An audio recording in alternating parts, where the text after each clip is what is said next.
Warm greetings from the high 10. It is Everyday Shenanigans, and thanks for joining me. Excuse my manners earlier that I had forgotten that this is 1 month to the date that the Petitos filed a missing report of their child, Gabby Petito. I will bring you said information pertaining to a conversation that they had with Dr. Phil. I will also play you other audio pertaining to Gabby Petito. I will also bring you said information pertaining to the domestic violence awareness campaign, which is this month. And I will then later, after give my commentary, which won't be very long, I will have the panel discussion. Where are we now? It is 1 month to the date that she was reported missing, and naturally she was found, unfortunately, deceased out in the Grand Teton National Park out in Wyoming. And I will also bring you information pertaining to the autopsy. That information I do believe will be revealed tomorrow. I will bring you that said information, and we can have an open dialogue pertaining to where this case stands a month later with her disappearance and then untimely death, and also the search for Brian Laundrie. He is still at large, no new information. And I also will bring you commentary pertaining to the sister. From my understanding, this is new information coming in that the family has been threatened. I will play you audio from that. Most of the information that you hear as an audio feed comes out of YouTube with a source. Thank you so much for joining me. This is by NCTSN, the National Child Traumatic Stress Network. October was first declared as National Domestic Violence Awareness Month in 1989. Since then, October has been a time to acknowledge domestic violence survivors and a voice for its victims. Domestic violence is prevalent in every community and affects all people, regardless of age, socioeconomic status, sexual orientation, gender, race, religion, or nationality. Physical violence is often accompanied by emotionally abusive and controlling behavior as part of a much larger systematic pattern of dominance and control. Domestic violence can result in physical injury, psychological trauma, and even death. The devastating consequences of domestic violence can cross generations and last a lifetime. Although there has been substantial progress in reducing domestic violence, an average of 20 people are physically abused by intimate partners every minute. This equates to more than 10 million abuse victims annually. 1 in 3 women and 1 in 4 men have been physically abused by an intimate partner, and 1 in 5 women and 1 in 7 men have been severely physically abused by an intimate partner. Millions of Americans live in daily silent fear within their own homes. In addition, every year, millions of children are exposed to domestic violence. Domestic violence incidents affect every person within a home and can have long-lasting negative effects on children's emotional well-being and social and academic functioning.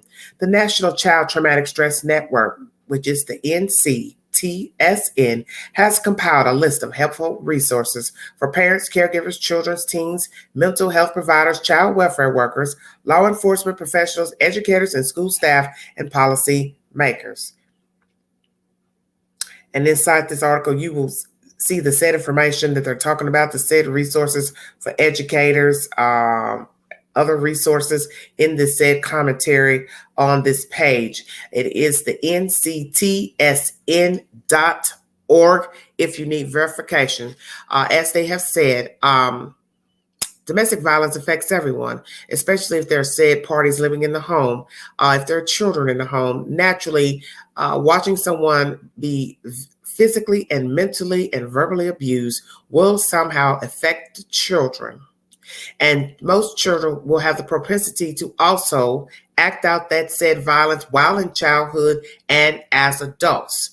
And if they watch it, they also can become abusers or abuse themselves. And they can also, which we have seen in many women, children grow up to choose abusers as their life partners. And that is the said information. If you need verification for that, the National Child Traumatic Stress Network brought this said information. I'm going to play you audio from the parents. This is via the Today Show, and this is an interview with Dr. Phil. Thank you so much for joining me. Gabby Petito's family speaks out as search for Brian Laundrie continues. Thank you. Gabby Petito's parents and step-parents opening up about their desperate attempts to find answers, telling Dr. Phil when they stopped hearing from Gabby, their first calls and texts were to Brian Laundrie's parents, who they say never replied. A normal parent, when you text someone that they're going to call the cops because you can't find your child, they would reply. Nothing. No response, no nothing. I do believe they know a lot more information than putting out there. In response to the Petito family's claims, a lawyer for the Laundrie family replied, no comment. Laundrie's sister, Cassie, also speaking out in a new interview. I don't know if my parents are involved. I think if they are, then they should come clean. The Laundrie family attorney has told NBC News in the past that Brian's parents do not know where he is and did not assist in his disappearance. A lawyer for the Laundrie family telling NBC News Brian left Utah on August 17th, 5 days after the couple was stopped by police. The lawyer says Brian then flew back to Utah August 23rd to rejoin Gabby on their cross-country road trip. On September 19th, Gabby's remains were found near a campground in the Bridger-Teton National Forest. At some point in between, Laundrie drove back to his parents' Florida home alone with the van the pair had been using on their trip. Gabby's family believes Laundrie is still out there. They have one simple message for him. Turn yourself in. Turn yourself in. Turn yourself in. Turn yourself in. You're only making it worse. For us and for himself. And for his family. Let us have some closure. Petito's family revealing Gabby and Brian used to camp and hike along the Appalachian Trail, especially in the North Carolina woods, now being combed by local authorities after several people in the area called into the Haywood County Sheriff's Office, believing they'd spotted Laundrie. He was acting funny, and I wasn't sure about what he looked like. And then I went and parked and pulled up the photographs of him, and I'm 99.99% sure that was him. Carrie, Brian Laundrie's sister spoke out again about her brother. She has a message for him. What is that? That's right, Hoda. She told NBC News in a quote, "We're here for him if he needs us, and we just want the right thing to be done for everybody's family." Meantime, this comes as the Petito family attorney alleges that Brian Laundrie used Gabby's bank card for that trip back home. The authorities say they have been unable to confirm that the card he used for that travel was indeed Gabby's. All right, Carrie Sanders for us in Fort Lauderdale, Florida. Carrie, thank you. All right, thank you very much. This is content that was uploaded 5 days ago to the YouTube queue. Today is the source, and also the Dr. Phil show is the source. If you want to find that interview, you can go into your local listings, and that content was uploaded October 5th and October 6th. It is a 2-part interview with the Petitos, the Schmitz, and Dr. Phil. Thank you so much for joining me. The information that you just heard is by the Today Show. It is also in the YouTube queue. Thank you so very much. I will also bring you my next source of information. Thank you. Hope you all are well out there. Okay. All right. I brought you information from the National Domestic Violence Awareness Month by NCTSN. The second source of information was just by the Today Show. So make sure I'm bringing everything. I want to bring you information pertaining to people that go on the run. One man is speaking out to give his personal testimony pertaining to why it would take a long time, perhaps, to find someone who goes on the run. If you need verification for this set of information, News Nation Now is the source. Thank you so very much.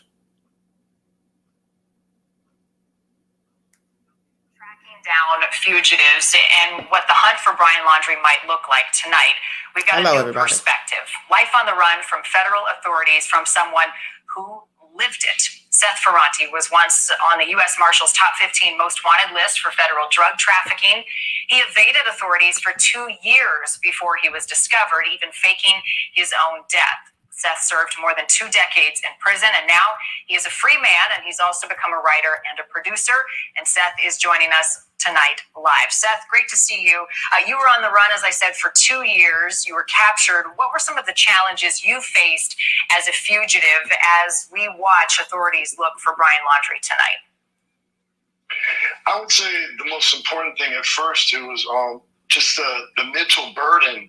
Because, you know, when you have to, like, leave your whole life, you have to, like, leave your identity. You have to become someone else and go into isolation and go into hiding. It's a really big mental burden. So that was the first thing I had to overcome, you know. And then the paranoia, you know, with the first couple of months when I was on the run, the first 2-3 months, like, I was always looking over my shoulder. You know, it was like some cloak and dagger, Mission Impossible type stuff, you know. And then the third biggest thing, you know, was establishing a legitimate ID. Because, you know, even back then when I was on the run in the early 90s, I mean, you needed ID. And even now, you know, you need it more so. Does it get easier the longer you're on the run to figure things out, the way of life?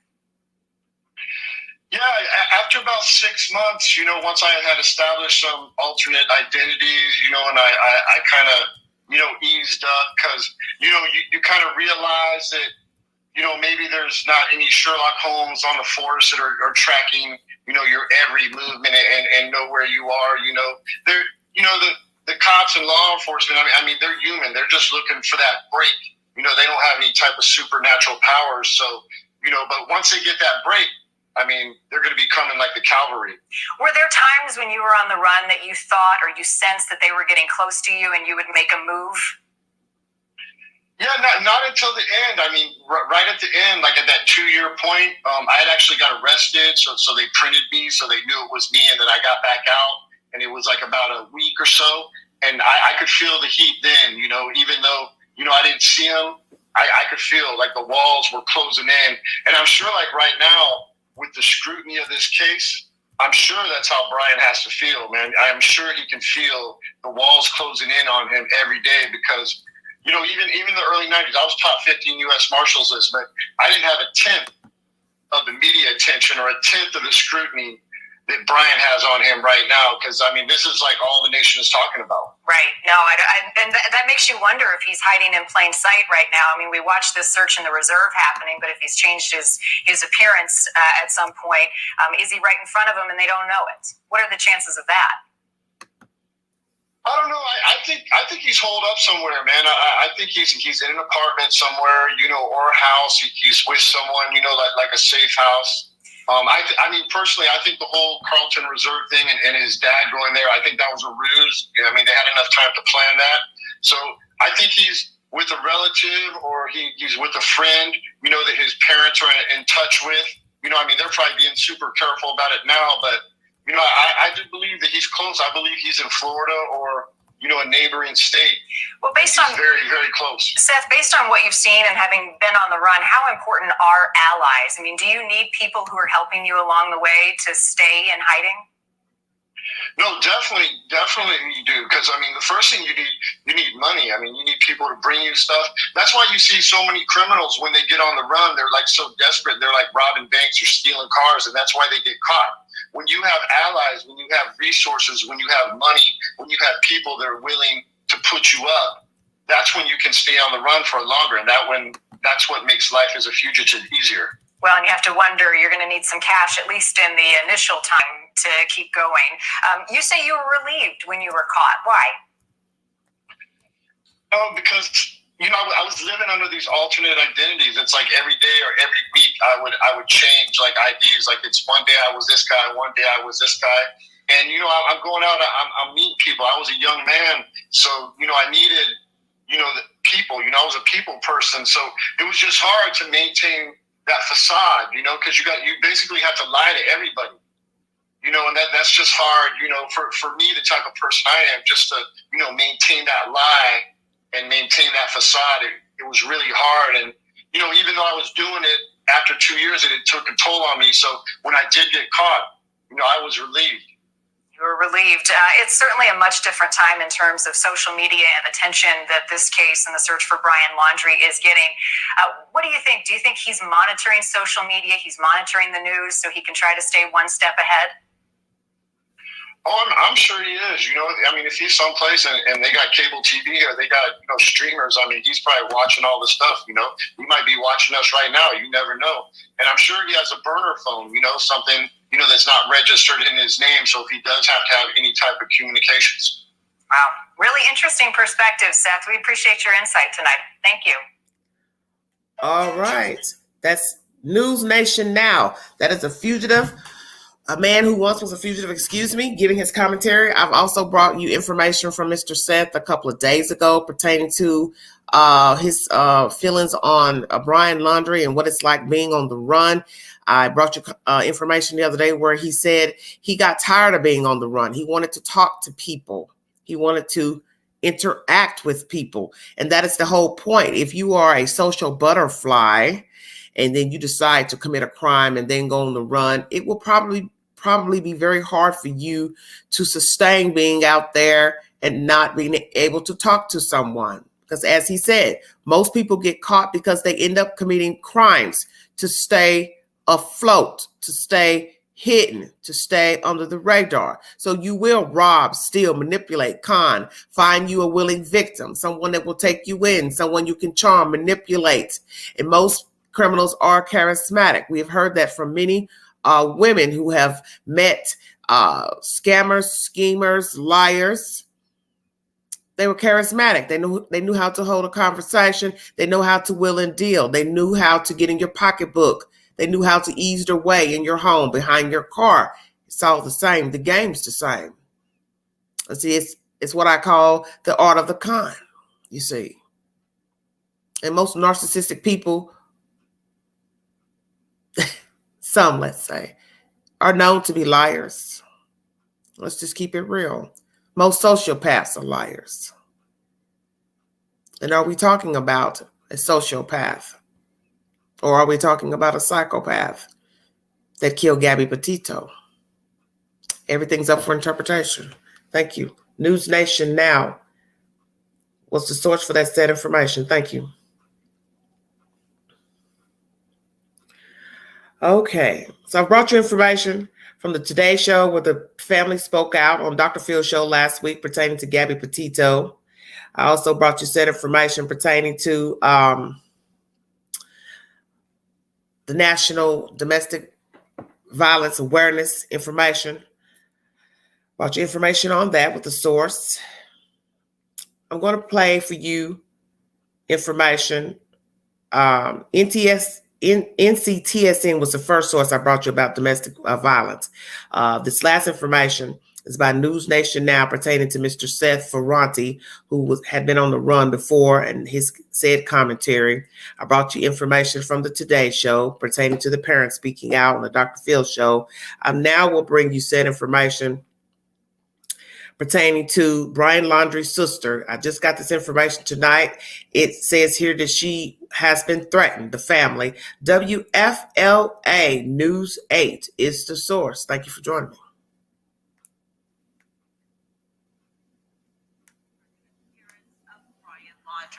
We have seen protesters and police outside of their home, but tonight new records show the fury of this case extends 40 miles away to the home of Brian's sister. Fugitive Brian Laundrie is the sole person of interest in the disappearance of his now deceased fiancée, Gabby Petito. He's wanted for bank card fraud, while authorities have not released evidence linking Brian to Gabby's killing. The trouble stretches to the home of Brian's sister, Cassie Laundrie. Records obtained by 8 on Your Side show Manatee Sheriff's deputies have dropped by the home numerous times in a span of 2 weeks. The first call for help came 2 days after Brian was reported missing. According to the calls for service log, on September 19th, Cassie's husband James said he was getting, quote, messages from random people, threats about killing his family and kidnapping his kids. Following the threats, deputies periodically checked in on the family. On October 1st, there was a call about suspicious circumstances. Officials investigating and dismissing a possible Brian Laundrie sighting. Then there's a disturbance from the protesters. Police, we're not supposed to talk to anybody, and you're making my children cry. Video shows a small group confronting Cassie and her husband. Former FBI agent Dr. Brianna Fox says each time there's a false sighting, a trespasser, or a threat, precious resources are pulled away from finding Brian and potentially solving this case. We requested the calls for service from late August until now at Cassie Laundrie's home. Meantime, even though nearly a month has passed, Dr. Fox says it's still very likely Brian Laundrie will be found. Okay, thank you so very much. More shenanigans pertaining, I guess, with the sister and the family, more threats. I also have more information, one more source I want to bring you, and this is pertaining to information that's going to be released about Miss Gabby Petito's autopsy. And this is by, I believe this is Fox, I think. Hold on one second. Let me see. Yes, Fox News is the source.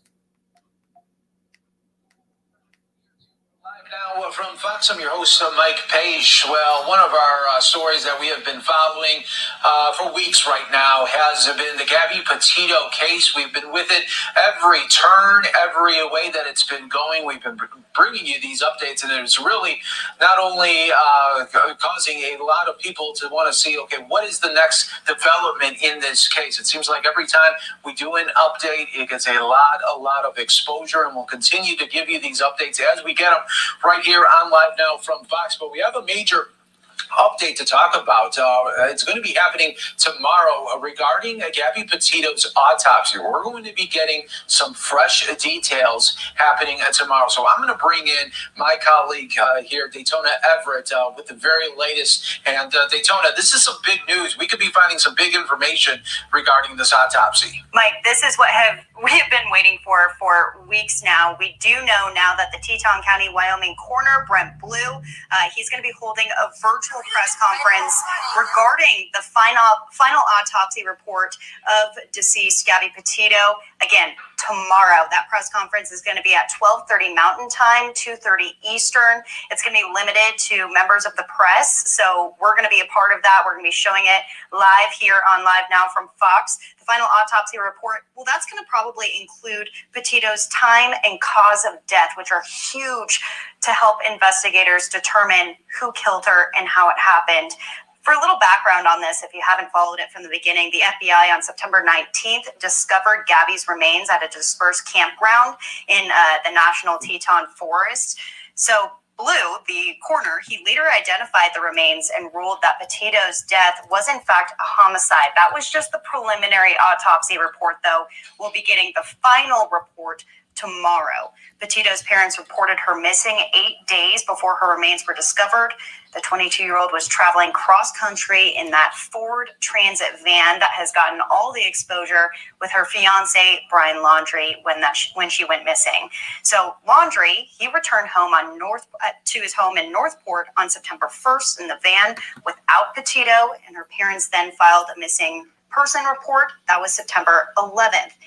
Laundrie is now a person of interest in the case. His whereabouts have been unknown for weeks. His parents reported him missing to police on September 17th. So there is an arrest warrant out for Laundrie right now, accusing him of bank card fraud. They allege that the last time that he used it was a Capital One card, and that was between August 30th and September 1st, during the time that Gabby went missing. So, Mike, we'll be keeping our eyes tomorrow on that autopsy report because, like we said, this is going to determine a lot. The preliminary one did say homicide, but all the details surrounding that should be exposed tomorrow with all of that. Yeah, it's really going to be something to see. And also, think about all the people across the country that have really been these like social media and internet sleuths that they've been really picking up on this investigation, and they will be definitely watching to see what kind of new information they can get. Remember, everyone, just a little bit of information, new information, really gets the exposure for people that want to learn more about this. Were you recently? Thank you so much. I believe that's all of that. Hold on one second. I think that's it.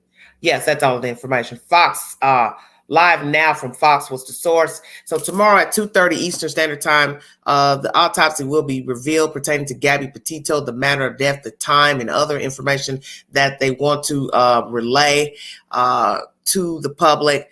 I've brought you information pertaining to his sister being threatened. I brought you information pertaining to the Today Show with the parents speaking out on Dr. Phil on the 5th and the 6th. That is a two-part interview that aired on the Dr. Phil show. I've also brought you information from Mr. Ferranti, who was on the run.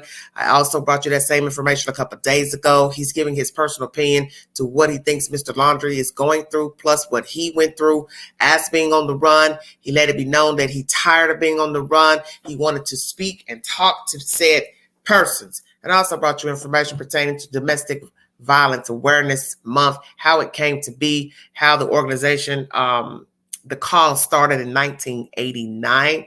And if you need verification for any information that I brought you, please go back to the beginning of this live and all the said sources will be revealed in this case. I want to bring something else up that I don't want to continue to dwell on, but I'm just bringing you the updates that I found on in Google and on can't even think, YouTube. Okay. There's some information I've gotten pertaining to the neighborhood. There are some new neighbors who are moving into that neighborhood where the Laundries live. TMZ is the source that I'm going to bring to you now. You will get to set information, the value of the house that the people have paid for the house. It's expensive in my view because all those houses are low-top houses, ranchers. But as I've told you earlier in the live, the real estate in Florida is very expensive. So what you see, how some people live in Florida, to you, you may think, well, you know, depending on your standard of living, you may say, oh, that's a regular looking house. But then once you see the the number on the house, you're talking about almost a $400,000 house, and it doesn't even have a second level. And most people would assume $379,000, you're going to have an upstairs, a basement, a lanai, a back porch, some grass, but it's not like that in America. Many people pay about $400,000 for a house, and they can look through their neighbor's window and hear them talking, speaking, bathing. Do you understand what I'm saying? Everyone doesn't live the same. Now, here in the South, $379,000, you definitely will have an upstairs. You probably will rarely find a house for $379,000 in this demographic where I live. That's a one level. There's definitely going to be an upstairs, some spare rooms, some outside. It's going to be something going on. I'm going to play you this information from TMZ. Give you this information from TMZ about the new neighbors moving in. And I'm also going to play the audio from the altercation from last week because all of this is getting out of hand, as I've told you in my previous videos. All the bickering, the hanging on the people's property, disrespecting their property. It's not worth the trouble. As I said, the only two Mohicans that should be raising hell are her biological parents. Those are the only people that should be over there at the Laundries raising hell about their kid. And now it's over with because they unfortunately have found where their child is. And her remains are still out across the Pacific at the moment. But as I state, it's out of control. The laundry baskets, the yelling, the hollering, the screaming, the digging up the people's damn dirt and stuff. You know, come on. You're not about to go back there and put that dirt back from you trading your cars. You're not about to do that. Because somehow you think you're invested in the story. Well, there are other people that care about this young lady, care about what happened to her, don't want this to happen to another female, but we're not out there raising hell on people's private property and disturbing the neighbors because I wouldn't want it done to me at my home. I wouldn't want it done in my neighborhood. I wouldn't want to get up hearing people cussing and fussing and hollering and cars blocking the road. And when you see the way it's set up down there in Florida, there are no sidewalks. So when you have a car parked on the side of the road, in order for that wheel to not be in the whole road, it's got to be able to be on somebody's lawn because there are no sidewalks, there's no parking spaces. So therefore, you're taking up valuable space for cars to come and go. But if you don't have that type of mentality and mindset to realize you're blocking the street, you're going into somebody's grass, you know it stays wet down there, that's going to become mud. every time you track your wheels there. I don't think anyone should have to explain that. But as I said, you're entitled to your opinion, but know that one day you might tread on the wrong person's lawn. There ain't going to be no conversation. There ain't going to be no arguing. It ain't going to be no nothing. Because everybody don't rock the same. And that's what these protesters need to understand. Everybody does not have your mindset. And it's not that they don't care about Gabby Petito. It's not that they're not perturbed with the Laundrie's behavior, but they have a right to coexist where they pay their rent and their mortgage. And that's it. Okay. Thank you, Dan. Thank you so much. This is TMZ. This is some information here. I said to myself, wow, the things you learn about everything. Okay, hold on. Brian Laundrie exclusive. New neighbors still moving in despite drama on block. This was uploaded yesterday, 10:10, 1 a.m.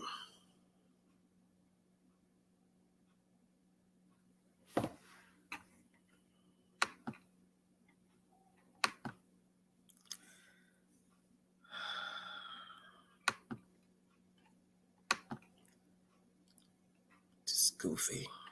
Damn goofy. Hello, everybody. Thanks for joining me.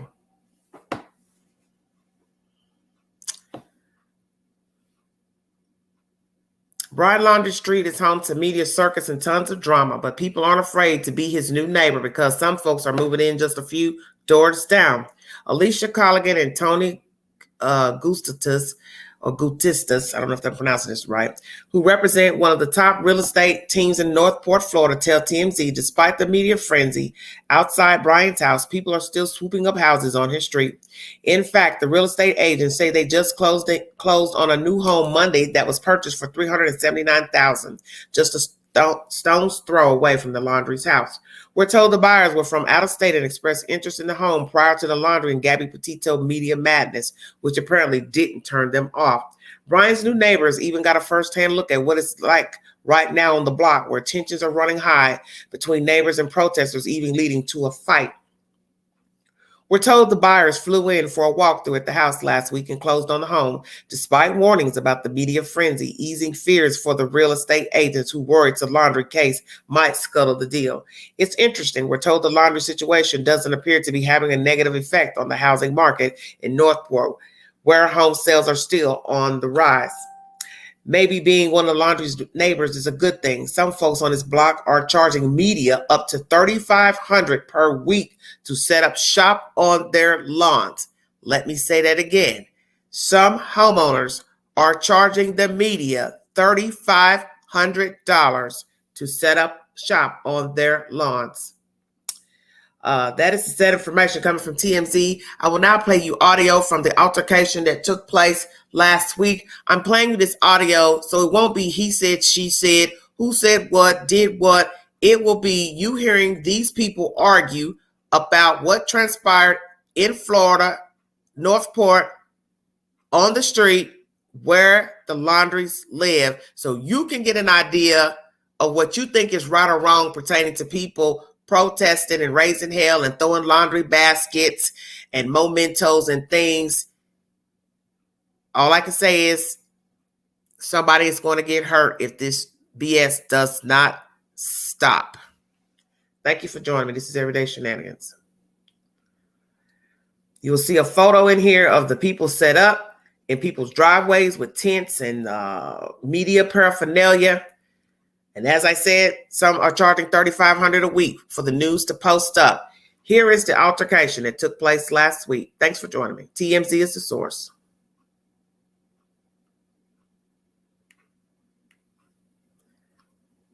One second. Got a commercial playing. Hold on. Thank you all for joining me.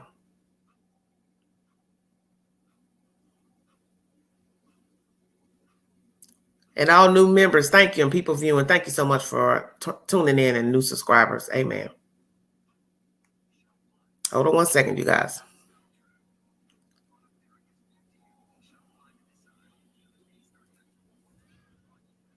I guess they feel like I got to get some money. If I'm going to let you go ahead and post up, you're not going to tear up my grass. You're going to pay me. TMZ.com is the source. You run my property. Go ahead, woman. Is that what you're about to do? I'm telling you. I'm going to tell you, motherfucker. You're arrested, pal. You ain't no fucking slip. You can sit here all you want when you're making food. I don't care. But you come on my fucking property. I ain't going your property. I'm going to fucking beat your ass. You're going to prison, buddy. Okay. You're going to prison. You're going to prison. Call 911. You're going to prison. Call fucking 911. You're going to prison. This ain't you. You're going This ain't you on my motherfucking property. You get the salt. Shut up, bitch. No. That's not you right there. Going to prison. Good. I'll kill you. Charges on you now. Come on, my I'll shit. cancel charges. The whole world. You just assaulted me on camera. You did. You're going to jail. You just assaulted me on camera. Don't worry about it. Just come on my property on camera. You're going to assault me on camera. You are going to jail. I'm pressing charges. I don't give a fuck. Assaulted me where everyone was watching. You are going to jail. You came over and assaulted me. You have a violent problem, sir. I'm pressing charges, pal. I'm pressing charges. Believe that. Believe that, pal. And that's not going to stop me. If you want to sit there and support the Laundrie family, shame on you, too. Oh, I don't want to. You are going to jail. You assaulted me. You pushed me in front of national media, pal. You pushed me in front of national media. And I am pressing charges for assault. You don't care, huh? Get your bail money. Get your bail money, pal.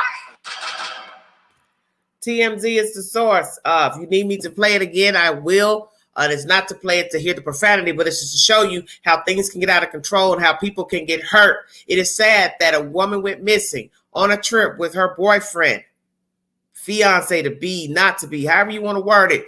She goes missing. He returns home without a care in the world. He plays possum, acts like nothing happened. People are trying to locate this child, family, blah, blah, blah, calling these people. Later, she's found dead. And then, boom, this is the jump off from Gabby Petito being dead. This is what I'm trying to make you understand. This is not a joke. This girl is dead. And now people are getting flippant, cussing, fussing, parking their cars on people's, grass, disturbing the peace just because they want to get an eye view, drive by, look, snap a picture, stand outside, hammer something in the grass, the ground. You can't do this. And like the guy told them, no, it's not that I want to, but he's pissed off. That's his house. I can't tell somebody how to feel about their house. That's his house. He paid for that. And due to the fact that the people just said they sold a house for $379,000, do I really want anybody just sitting in front of my house all damn day? Just sitting there taking pictures, flash bulbs, talking, eating, munching. See, you're really not thinking of the big picture. You're going to be drinking soda pop, potato chips, Doritos, Subway sandwiches. Well, where is that trash going to go? Yeah, see, you ain't woke. You hope somebody's going to say, I'm going to throw this in the trash bin. Well, whose trash bin are you going to throw it in?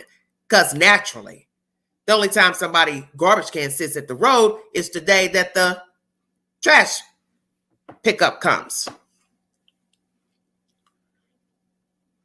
It is never like what you think because you're not there. You're not the homeowner. You don't know what it's like. You may want to entertain. You might want to have friends over, guests over. You don't have enough room in the driveway for everybody to park. So now you've got all these people taking up places where your company could park. That's the sad information. I'll play it one more time for those coming in the chat to get an idea of what was going on down there in Florida. TMZ is the source.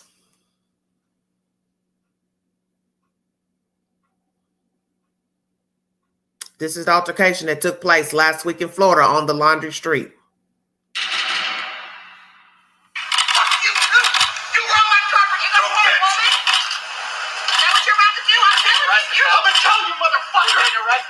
You ain't no fucking slip.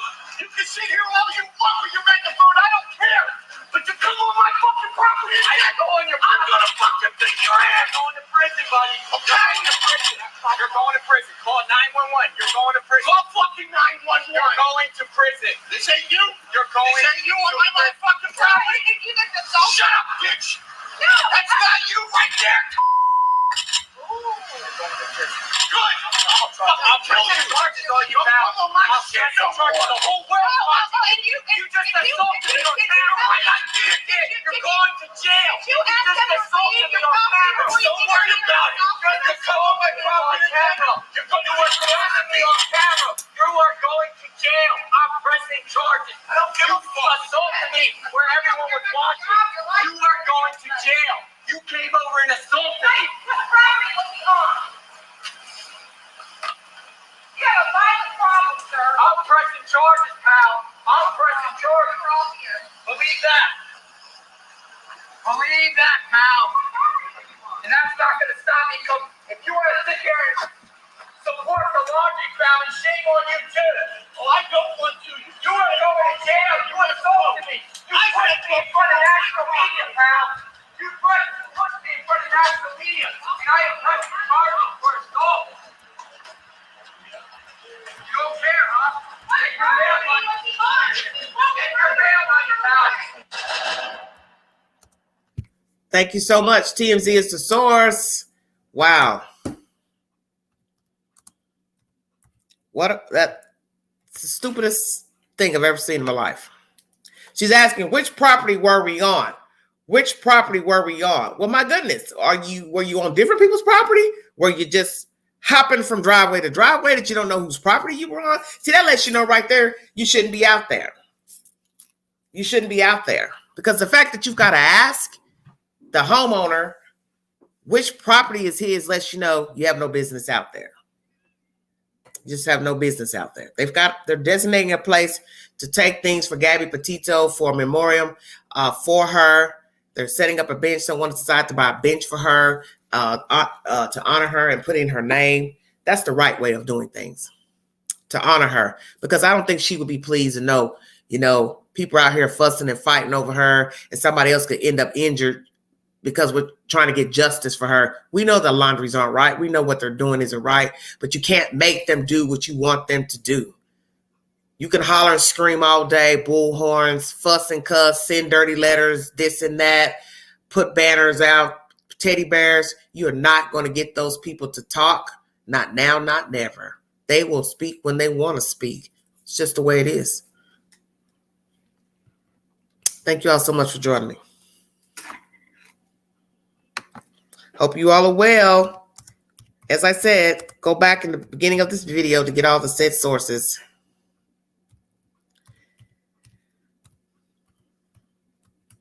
Of information, because I brought quite a few different sources and audio today, and they are in the YouTube queue if you need verification.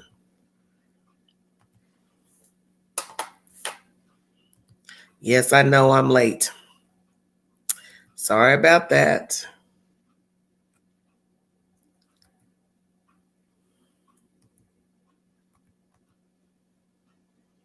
One moment, please.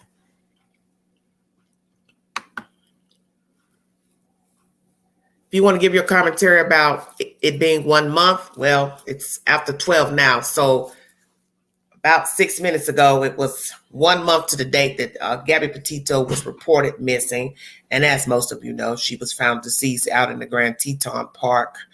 Tomorrow at 2:30, well, today at 2:30 Eastern Standard Time, there will be a reveal of the autopsy and manner of death and said information coming out of Wyoming. So if you have time to watch your television or radio, feel free to tune in to your local designated station to hear the said commentary pertaining to the autopsy results. I do not know what it's going to be, but it should be very interesting to hear what happened. I don't know if how bad it was. Death to me is death, but I feel sorry for her parents because they're going to be somewhere listening to these results, and only God knows how they're going to be able to take this said information to how their child died. Now, as you know, Brian Laundrie is still on the run. No information to his whereabouts, if he's alive or dead. Now, coming up will be results of the child's autopsy. You have to imagine that would be a very terrible day for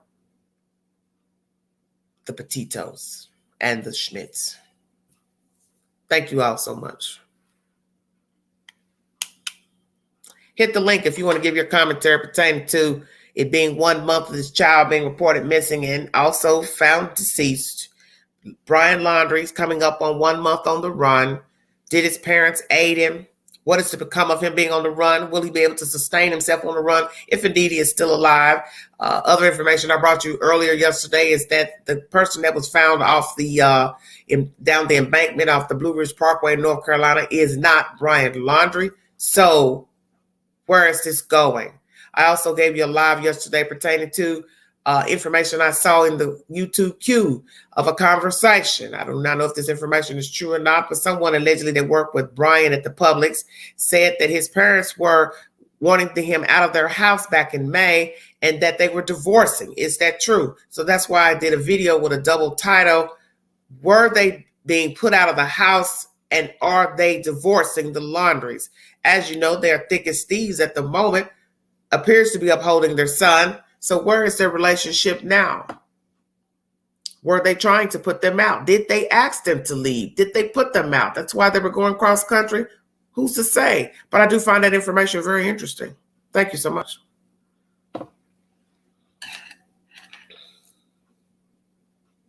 Yes, it's horrific. It's pathetic. It's pathetic how these people are behaving. Their behavior is pathetic. Well, one day somebody will be at their house and they'll see what it's like. Hit the link if you want to give your opinion pertaining to the recent events of all the information I brought to you in this live pertaining to the sister being threatened, new neighbors buying a house in the neighborhood, neighbors charging $3,500 to post up on their lawn, driveway, which is so ever. I played you that TMZ audio of the fight that took place. If you go into this TMZ article, you can see the said video and see the people arguing with one another. The guy who's hollering and screaming at these people, who's the homeowner, he walks up on him like he was going to hit him. I do believe that's the same one that got arrested for hitting the guy. The guy who's doing all the whining to me, talking about he's going to prison. Well, maybe not prison, but you sound like a woman out there cussing and fussing. You sound like a lady, a girl yelling. Scream queen. You're going to prison. You're going to prison. Well, if he hit you, he really didn't give a damn. That lets you know his mindset. He didn't care. The homeowner was arguing with a man and a woman who I believe are married. They were on his property. BB fan, probably not. I don't know. May bring repercussions for $3,500 a week. You don't know how that's going to end. You just don't know. I don't even want to think about nothing like that.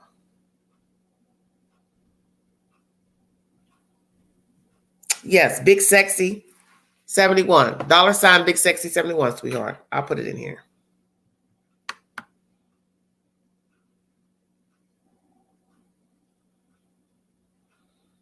Hold on. Thank you all for joining me. Oh, 129, excuse me. I'm giving my IG what I was telling people I'm trying to get rid of. Lord have mercy. Sorry about that. I have so much on my mind I can't even think straight.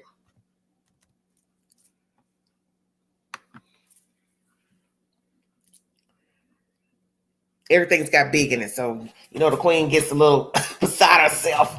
Sorry about that. Thank you all for joining me.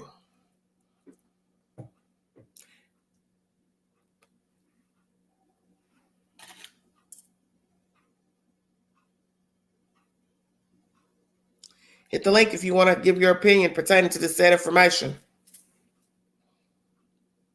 All right, Rags. Thank you, hon.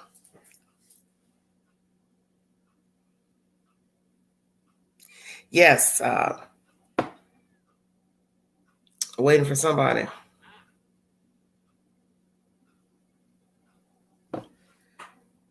come up.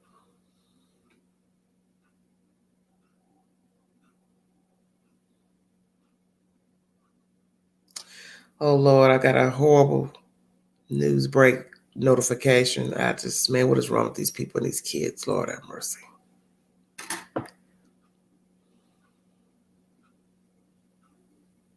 If you want to give your opinion, hit the panel.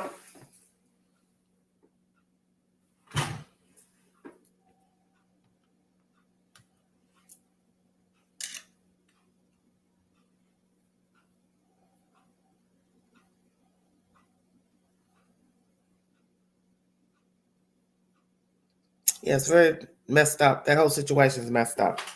The people arguing just ridiculous.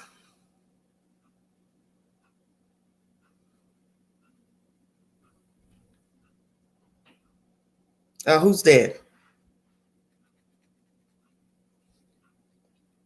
I don't know, Okie. Probably trying to get some sleep somewhere. Who are you referring to that's dead? Who? Brian Laundrie? Thank you, Rags.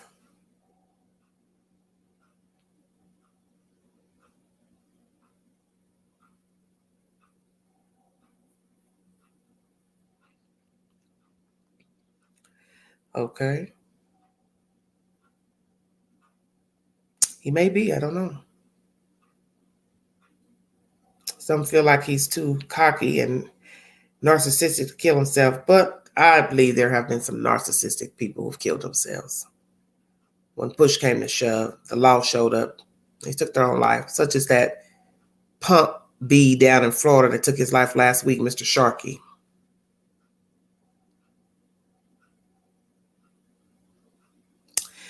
I hope that Gabby gets the justice she deserves. Brian Laundrie needs to be caught and arrested and charged with murdering her. I think he's definitely the one who murdered her. I believe they were waiting on the autopsy. Excuse me. Whew. Sorry. Oh, mercy. Excuse me.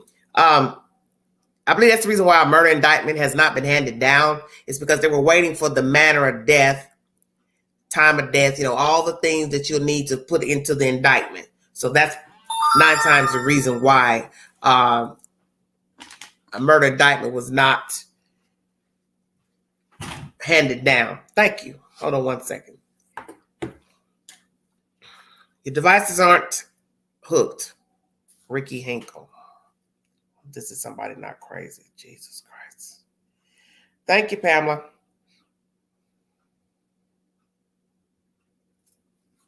Thank you for the donation, sweetheart. Thank you so much.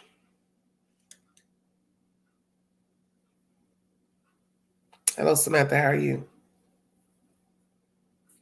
Thank you, Cherie. I think if they would arrest Brian, he won't last a week in prison before the inmates get a hold of him. Yes, Pam. Thank you. Thank you so much, sweetie. I got it. Thank you.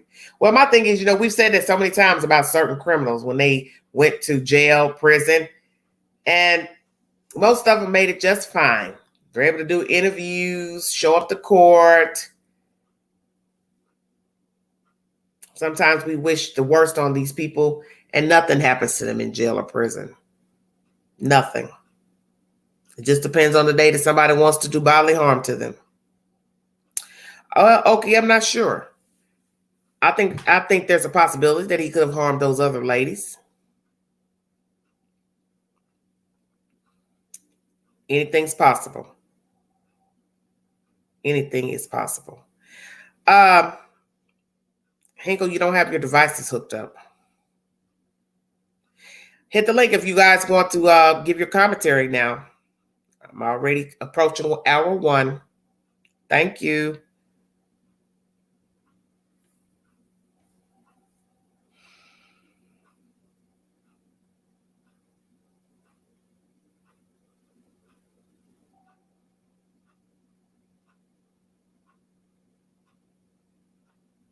Well, I guess they can't get it together. I don't know. Yes, I don't know. FBI is saying that the ladies' deaths are not related to Petito, so I don't know. But they did say anything's possible. So it's kind of like, well, it either is or it ain't. So maybe you should just do your investigation and come back and holler at us later and let us know what you found out. You don't need any earbuds. Who done it? You don't need earbuds up here. You just talk. You talk through your computer. You talk through your phone. You don't need earbuds. Yes, I've already told them that, Pam. 2:30 Eastern Standard Time. The autopsy will be revealed.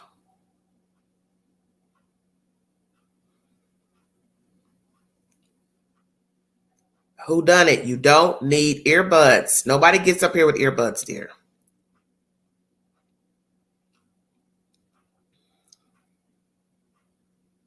It's different things that possibly make the content echo, the device. You're not going to know until you get up here, but you don't need earbuds.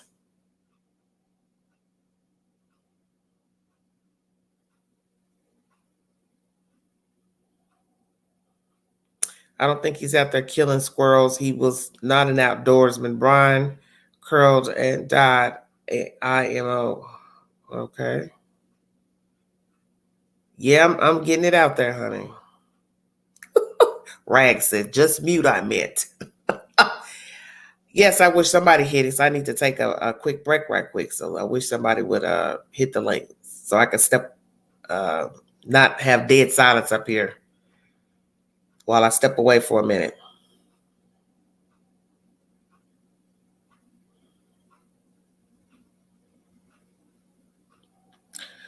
Rags, hit the link for just a second because I need to take a break for a second.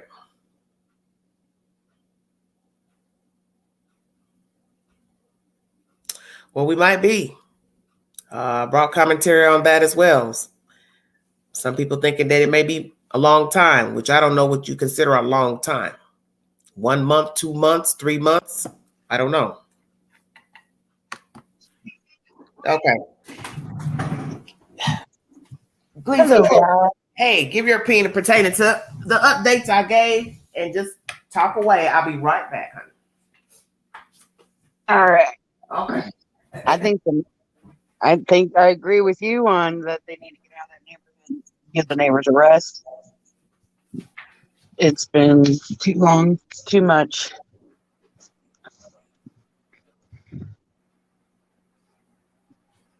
And I think that he's still out there, all cozied up somewhere.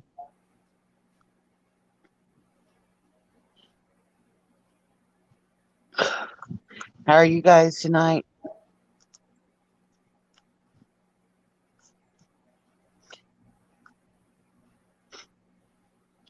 How many of you guys in chat still think that he's still alive?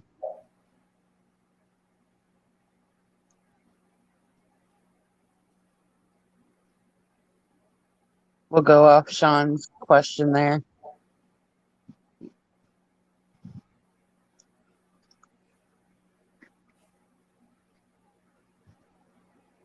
He says, "You think Brian will be ever found? If he is, do you think he'll be found dead or alive?"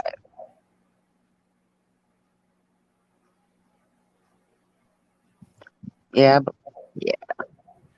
I believe he's alive too. I think he's a coward. I don't think he'll kill himself.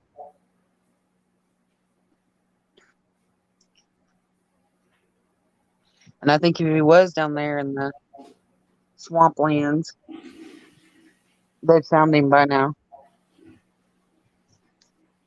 But that's my own personal opinion.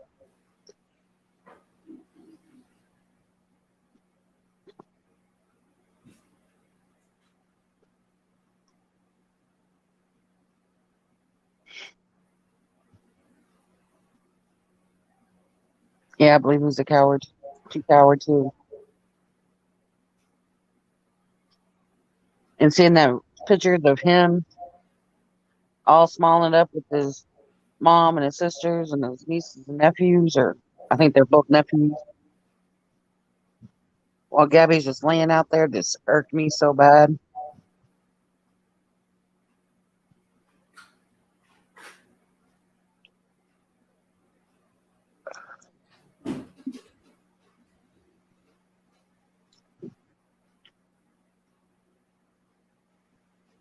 I don't think Dog's searching for him no more. Dog hurt his ankle or his foot, Sherry. And I think he went back to Colorado right now.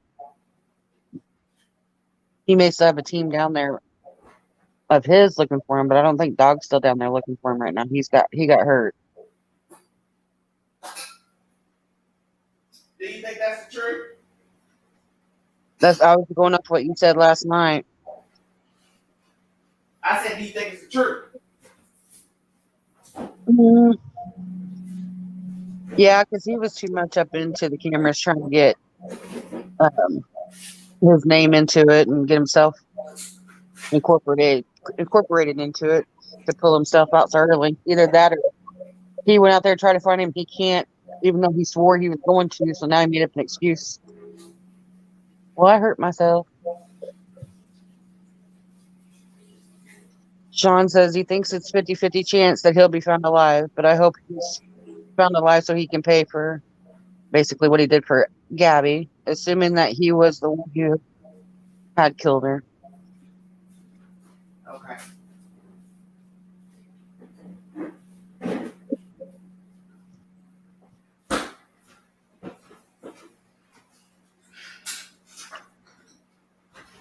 Maybe he said his dad went out there looking for him finally, but he was only out there for 3 or 4 hours. You think he was actually searching for him, or do you think he was just doing that for show for the camera? It's like, I'm out there. I'm out here.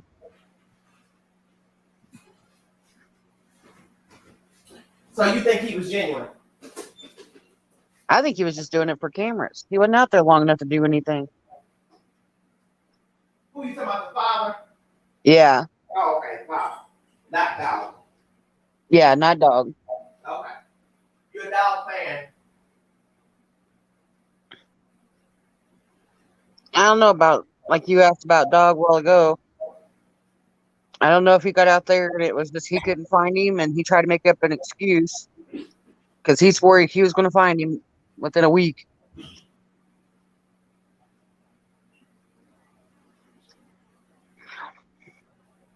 That's what I believe, Sherry. It was off a show. Thank you, honey. Hold on. I had to do some stuff. Adjusting. 1 minute I'm hot, I'm cold, I'm hot. Can't get my temperature right.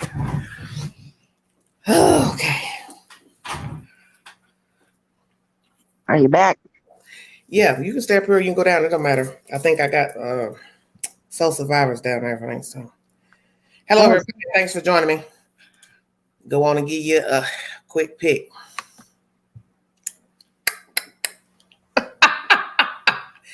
Bring the queen out, baby. Bring the queen out. I want to see it. Oh, hi. Hi, how are you? What you doing?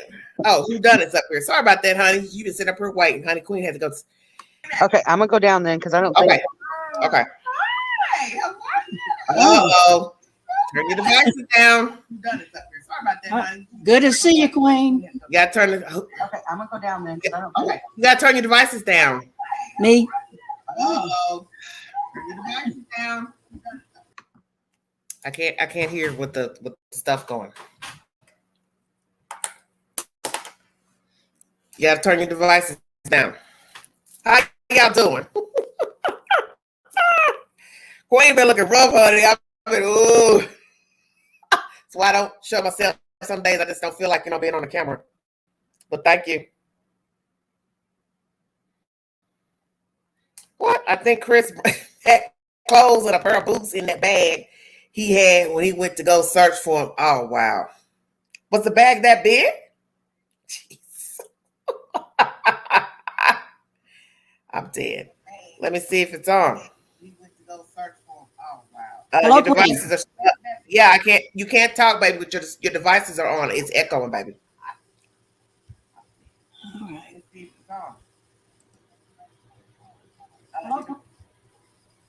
Is this better? I'm not going to know until I say something if I hear myself. Hold on. Hello? Hello. Okay, go ahead. Where are you calling from? Calling from outside of Nashville, Center Hill Lake. Never heard of it.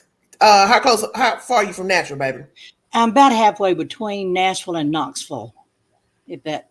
Center Hill Lake. It's Just beautiful give me up here. Just tell me, are you near Murfreesboro? North and east, more east of Murfreesboro. Takes me about 30 minutes to get there from here. So if I was in Murfreesboro, would I go Murfreesboro, then you, or you were coming back? I'm trying to understand. I would be coming back toward Nashville, toward Murfreesboro. It's west of me. Murfreesboro is west of you. Okay. Well, are you familiar with Cookville? Check it out. Yeah, I sure am. Well, then I'm about 20 minutes from Cookville. Back this way. Because my uncle used to live in Pikeville. Well, all righty then. Good people live around here. good old country folks. He's no longer living, but it was a small place. I remember going there one Thanksgiving. Baby, that was a hell of a ride. Well, I'm going to tell you. Coming out of there, coming back through Roane County, I said, ooh, Satan, get me. Stop me now. Yeah, I trailed my father back in another car, and he said, I thought I lost you back there. I said, you lose the queen, baby. The queen wasn't trying to go around that mountain in the dark. What you talking about, honey? I hear you. Out here in these hills and hollers, you never know what's going to pop up. Right. Okay, tell me what you're thinking about everything I've said in my commentary this evening, ma'am. Well, the thing that off the jump for me is there are a lot of people that I don't really care for, or maybe some I really dislike intensely, but I would never think of going on their property, throwing things, yelling at them. I get it that these people are upset and invested in this story. Yes, and they're trying to direct their anger at somebody. Yes. But it just seems to me to be the height of just being totally inconsiderate of look, the Laundries. I don't know about these people. I'm highly suspicious of them. Yes. I don't like the way they've behaved themselves. Exactly. But I'm not anxious to do them harm or be an idiot around them. Yeah. Because they're not the ones that killed the girl. Right. We don't like you say all the time. We don't know. We don't. We shouldn't act like we do. They look guilty as far as possibly knowing something before, while he was there coming home after the fact. Right. But at the time, no. Yeah, I believe they got guilty knowledge, no doubt. Yeah, they got some guilty knowledge, yes, indeed. They got no doubt about it. But, we got to, you're always advocating for us to kind of step back, get the big picture. Get woke and stay woke. But let's not have more dead people. We're already talking about I'm with you. I'm with you on that. You talked about something last night that, maybe it was 2 nights ago. It all runs together after a time. Why he came home. I have thought about that all I know. It's bothering a lot of people. Yeah, it does bother me. And then why did he go back? I don't get it either way. Like you said, now she kind of sweet talked him. Let's say you are sinister. Yeah. I can show you. What is the old saying? I can show you better than I can tell you. All right. You see, we don't know Brian Laundrie. That's the problem there. Right. Yeah. And if we're dealing with someone who has this mentality of, I'm going to get back at you. Right. Who's to say? Oh, I see what you're saying. Yes. Yeah. So that's where I have the flip. I've got 2 versions of what I think happened. It's either he left because he got tired of her. They made up. He flew back. Or he deliberately flew back to do whatever to double back and kill her. That makes sense to me on that level. I'm wondering about the events that were leading up to, I'm talking now before he left, the confrontations. Wait a minute. Those things didn't happen until after he had returned. The restaurant, the scene there. The restaurant's the 27th. 7th, right. Where he's talking with the people about whatever, that's the 27th.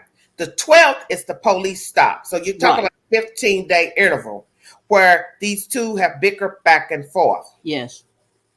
And what I tell the chat is that common sense should tell you this has been going on. Right. So what happened out there was inevitable. Yeah. So he was pretty wound up when he came back.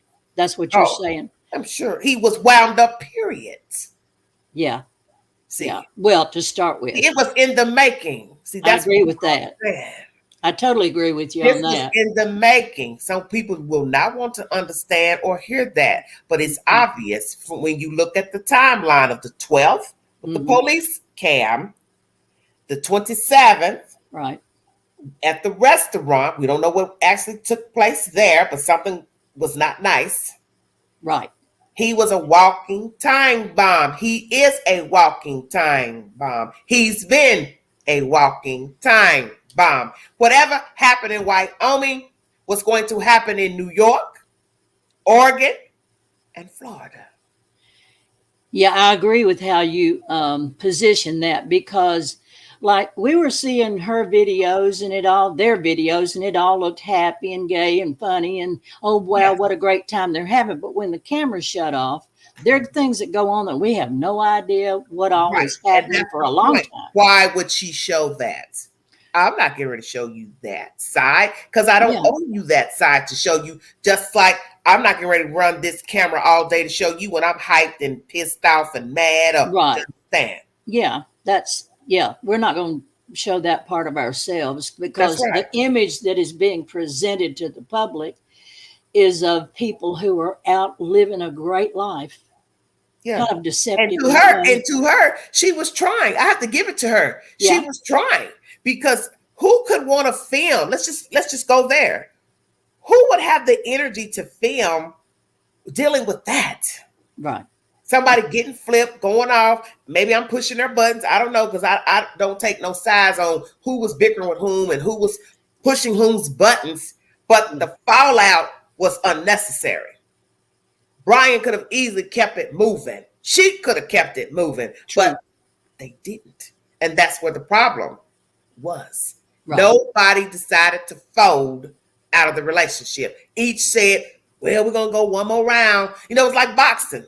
Yeah. One more round. Now go sit in the corner, rest, drink your little water, patch up your little cuts. See what I'm saying? Yeah, I do. Jump back in. Here we go. Do you think they both just got so dug in on their positions that, you know, one wasn't going to give in? I mean, I see her as the one kind of more dependent on him and just needing him to be with her and needing him to idolize her, or she was idolizing him. I see her in that role. Why you ask that? Somebody asking, would it be a trial? You know it's going to be a trial, girl. I don't know if you're a guy or girl. Yeah, some point. Oh, look. Ooh, that'd be a hell of a trial. You hear me? They'll have him in a bulletproof vest. I'm telling you. Brian Laundrie would be in a bulletproof vest. Yeah, he would. If you just, judge on what's going on in front of his parents' house, you can imagine what would happen outside of a courthouse. Rags is repeating what she said. We're a team. We can't be apart. Both kept telling the police that. Yeah. A guy. Okay, Sean. Sorry about that. I don't have my glasses on to really try to see your photograph. Sorry about that, sweetheart.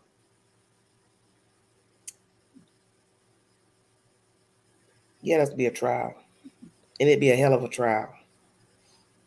Because what'll be sickening, he don't testify, he don't say nothing, so you'll never hear what really went on between he and Gabby Petito. I see him as weak. Well, he was weak when he was punching her. Well, of course. You're a weak man. If you feel the need, you got to punch somebody. For what reason? Go punch a punching bag. This is what I always say to men. Because, I can get a little ghetto sometimes. Excuse me, manners.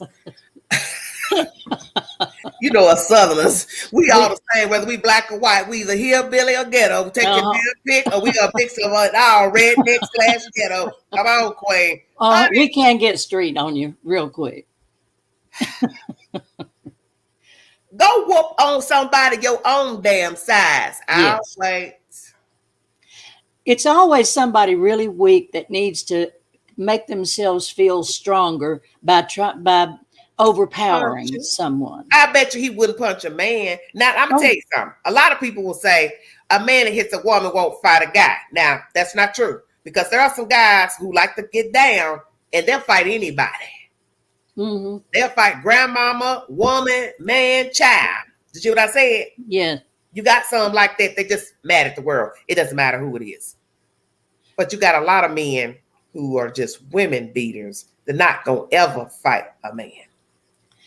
Well, I don't know everything he's ever done, but you know, he was confrontational with women in the restaurant, confrontational with Gabby. But when the police rolled up on him, he was just as nice as he could be. Just, of course. I'm not so trying that to told me right there. I saw just that much, and I thought, but I ain't trying to go to jail. Right. So you can see how he was doing all this like he was trying to read a book from 8 feet away. You understand? Yeah. Yeah. Brian got game. Some of you don't really realize that. No doubt about it. He pulled that one off. Because he's been doing this. So he's all like a little kid. What you say? Huh? Mm-hmm. Okay. Yeah. Nodding. Yes, sir. Being obedient. Mm-hmm. But that's not how he was when he was with her on that sidewalk, when he was slapping her. Exactly. Two different people right there. One he felt superior to, the other he knew he needed to behave himself. Exactly. So I'll let her whimper and cry and moan and swag back and forth so they can look at her and think this woman's crazy. Mm-hmm. She has anxieties. He's calm, he's cool, he's collected. Yeah. He's composed. Exactly. Mm-hmm. So that was the face he was flashing. I wondered. Wyoming. We got somebody from Wyoming in the house. Well, how you doing, Bambi? It's snowing. Woo. We're going to pray for you. Yes, ma'am. Listen at this right here, babies. Lori says, I wonder if in his house the mama was the alpha and he knew in his house he was going to be alpha. No. So let's go there. Who's the dominant one, the mother or the father? I say the mother. We're going to take a poll. Rags, get your pen out. Hold on, because she likes polls. So I'll give her what she wants because she likes doing polls. So we're going to take a poll. I need 2 victims. Rags, where you at? Okay.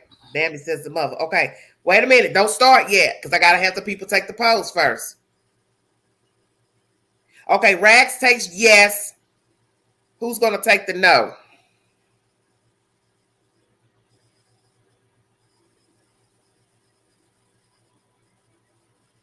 I need somebody to get a piece of paper and a pen. Hurry up.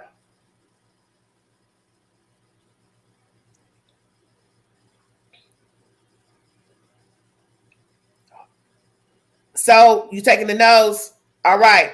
Go up and count the ones that's saying yes and no, and then everybody else can follow suit. Put your yes or your no. Who you think is the dominant one, father or mother?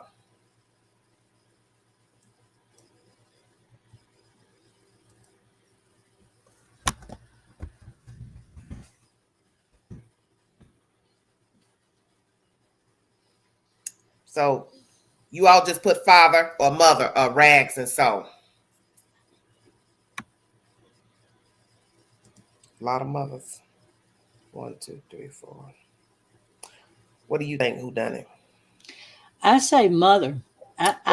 Why you say he's mother? got an undercurrent of like his mother might have just kind of smothered him, and he's got a certain hostility toward women, possibly.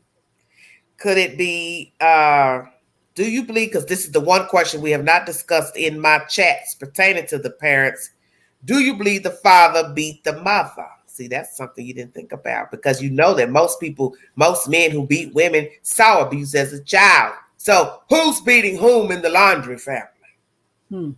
That's a great question. I got to think about that a minute. Because usually if the mother's being beat, she wouldn't be the dominant one. You know what I'm saying? Yeah, I get you on that. I'm just thinking there's something. Okay, Rad says 19 mothers so far. Yeah. Okay, somebody 20 says I get a vibe of the mother. Not good. Lori's think the mom is more aggressive. Horses thinks he beats the mother. I don't know, Tina. That's just off somebody else's network where it was a post. Two people were talking. And one of the friends allegedly that worked with Brian Laundrie said he told him back in May that his parents wanted him out of their house and that they were divorcing. I don't know if that's true or not. Okay, Lady One says the mom is ahead. So y'all still taking the poll? I think the daddies, you know what's, are in the mama's purse. Oh Lord, Jesus.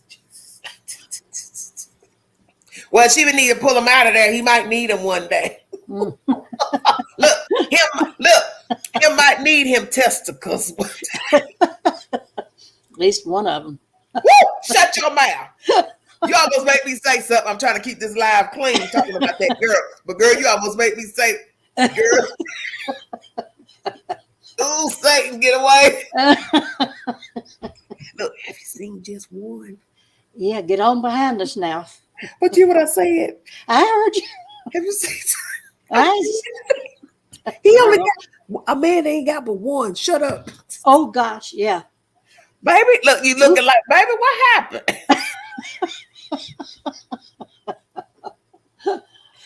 Oh, Lord have mercy. Okay, 101 says nagging mother.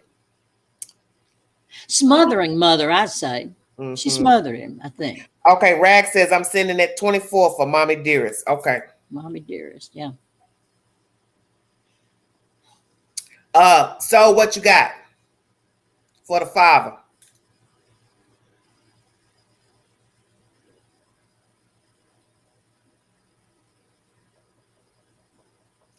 Snugglepuss said the way the mother tore that sign out, she was angry. Yeah, she angry.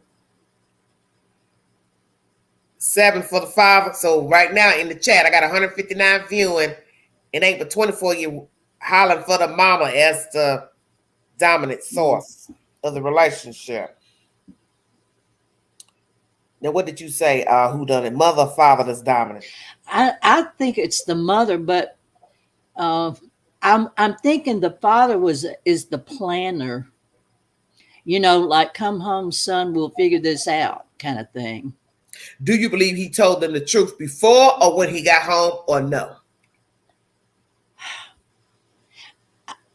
It seems to me his personality is such that he would want them to be thinking about it to save his butt when he got home.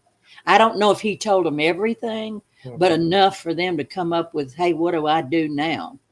I think he flew home in an absolute panic. I don't even know if he knows what he said going home. Mm-hmm. Well, he drove, so he had time to think. Yeah, true. Small Town Girl says he told them the truth. Mother jealous of son's love for Gabby, never liked her and will stand behind her. Mother's the one driving father to protect the son. Okay. It's interesting. Interesting. It is. Well, what I'm curious to know if somebody's been beating the other one.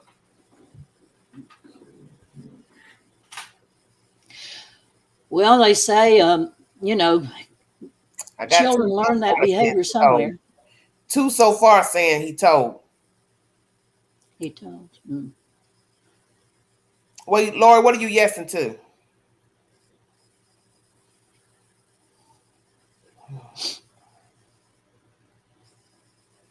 Well, ask the New Yorkers. Implants don't think or live like Floridians. That's why the protesting continues. I don't understand what you're saying.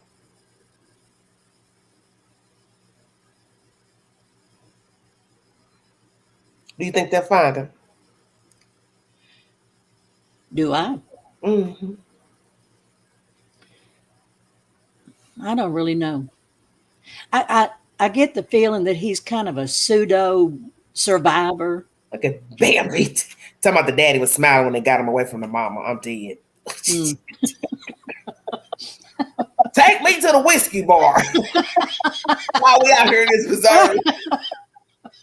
Wow, I'm dead. Mm. Okay, 101 says, I think he told the parents he did something bad and will tell you when I get home. Misty, where you calling from? Alabama. Well, welcome, Alabama. Thank you. I haven't came to your show in a long time, but I've been watching your program on this case is really, of course, it's interested everybody, but it's been very interesting, least to say, with all this, how could he be missing for 4 weeks and all this stuff. Mm-hmm. I was gonna say, just catching up on a couple of the questions that you had. Mm-hmm. I think that it's either one or the other extreme. He's either found somebody that nobody would really suspect, maybe a mom's friend, maybe somebody they're paying, something to be somewhere, like you said, in an apartment or somebody with somebody they would least expect, That's what I kind of think, that maybe he got away, and this was because they had so long to plan this that it could be somebody, that I guess the police wouldn't expect, maybe not a family member, maybe a friend of the mom's, or it's something in there, Well, that's the sad part, because there's people in the chat who have said, or one or two people have said, I can't see somebody risking their life to do this. But like I told people do it every day. People really know that somebody shot somebody, hurt somebody, and hide them out. 2, people will call you and don't tell you they're on the run, fugitive, kill somebody, murder somebody, got a charge. It happens every day, both ways.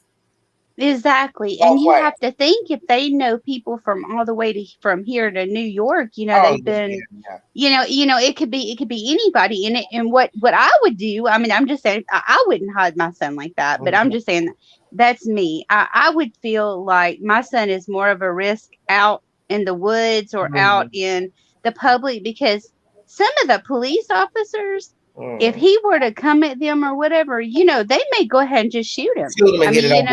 So on the spot, and who gonna argue the point? Nobody. Nobody. And so that's why I said, as a mom, you would think, well, he's in more danger being out there on the run. I mean, that's just me. Of course, that's logical parent, thinking. But yeah, I think that he's either you're gonna have to go to the extreme, saying that he's passed away because he killed himself, or the extreme of he's just hiding with somebody and just enjoying it and staying out of it. And if he gets caught, he gets caught. Let me read the Snuggles comment. Okay. It's basically saying, no way they didn't talk about Gabby. No way you couldn't have had a happy time knowing Gabby was left behind. They like the Addams family. That's a very good point.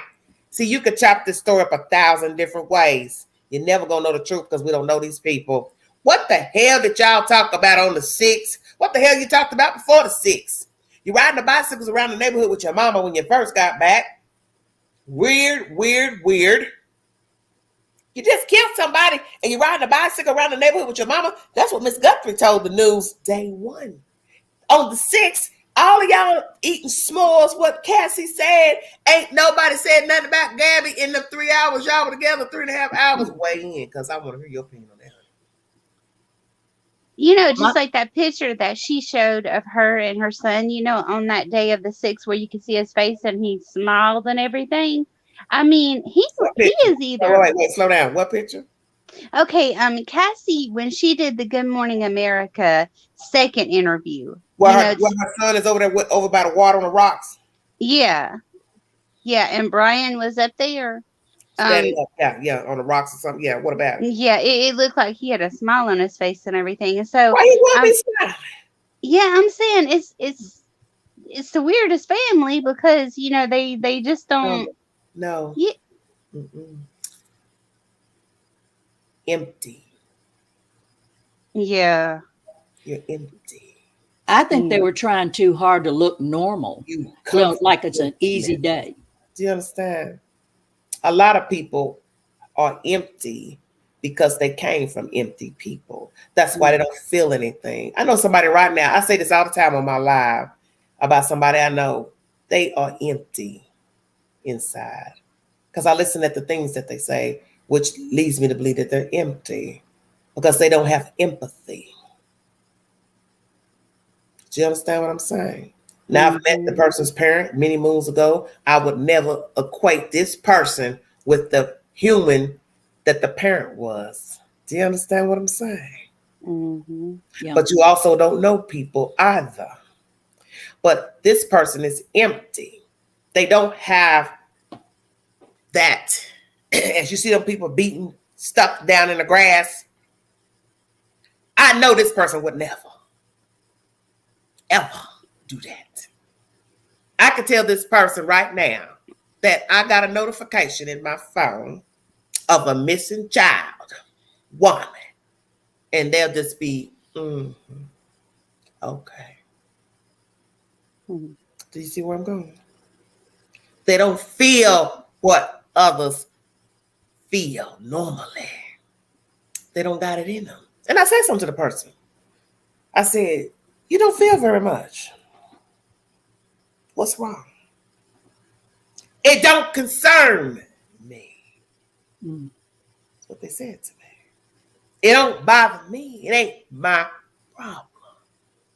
Just like if it was somebody that the person knows and they're going through something with their mama, sister, brother, cousin, that person ain't gonna feel nothing you talking about. Do you understand? But like a narcissist, they feel what they want when they want to feel something, because they mentioned they felt something for somebody that's in a dire situation at the moment. But if you come to them and say, you heard Pookie just got beat the hell to sleep or kidnapped, you're nothing.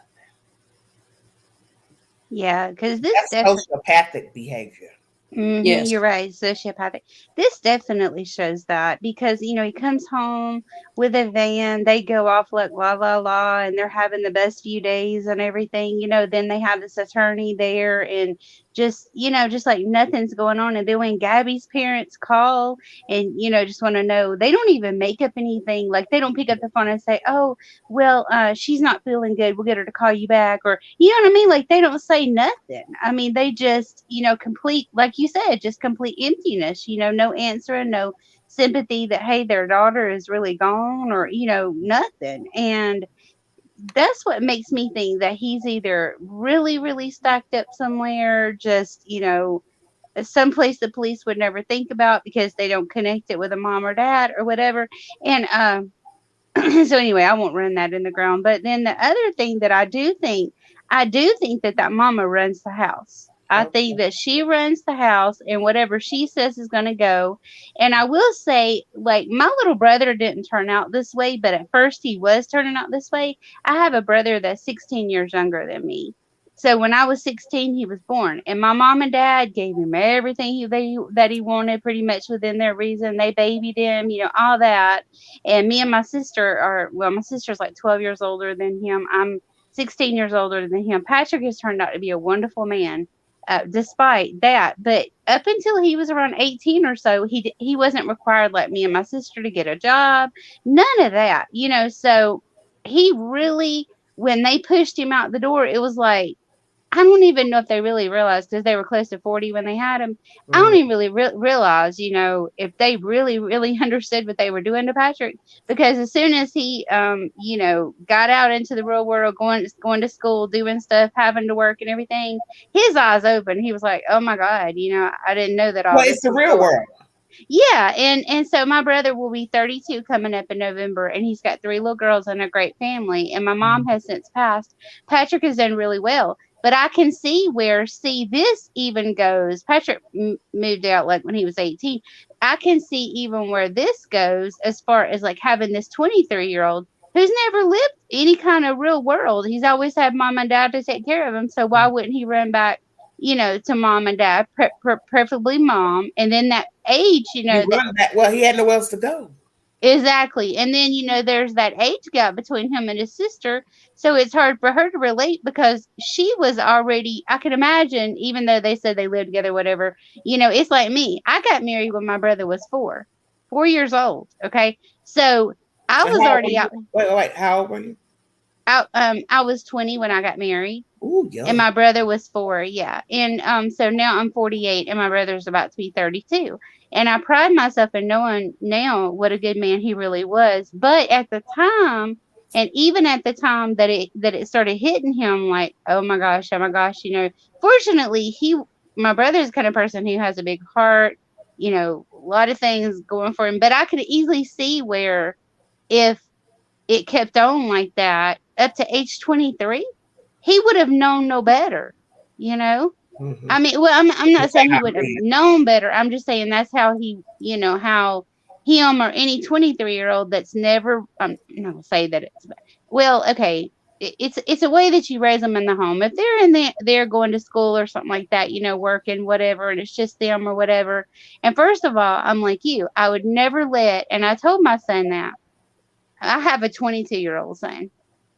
I told my son, one thing that I would never let happen is that you come here with a girl and just stay in our house, or you're not married or whatever. So last Christmas, my son came home. My son's in the Navy.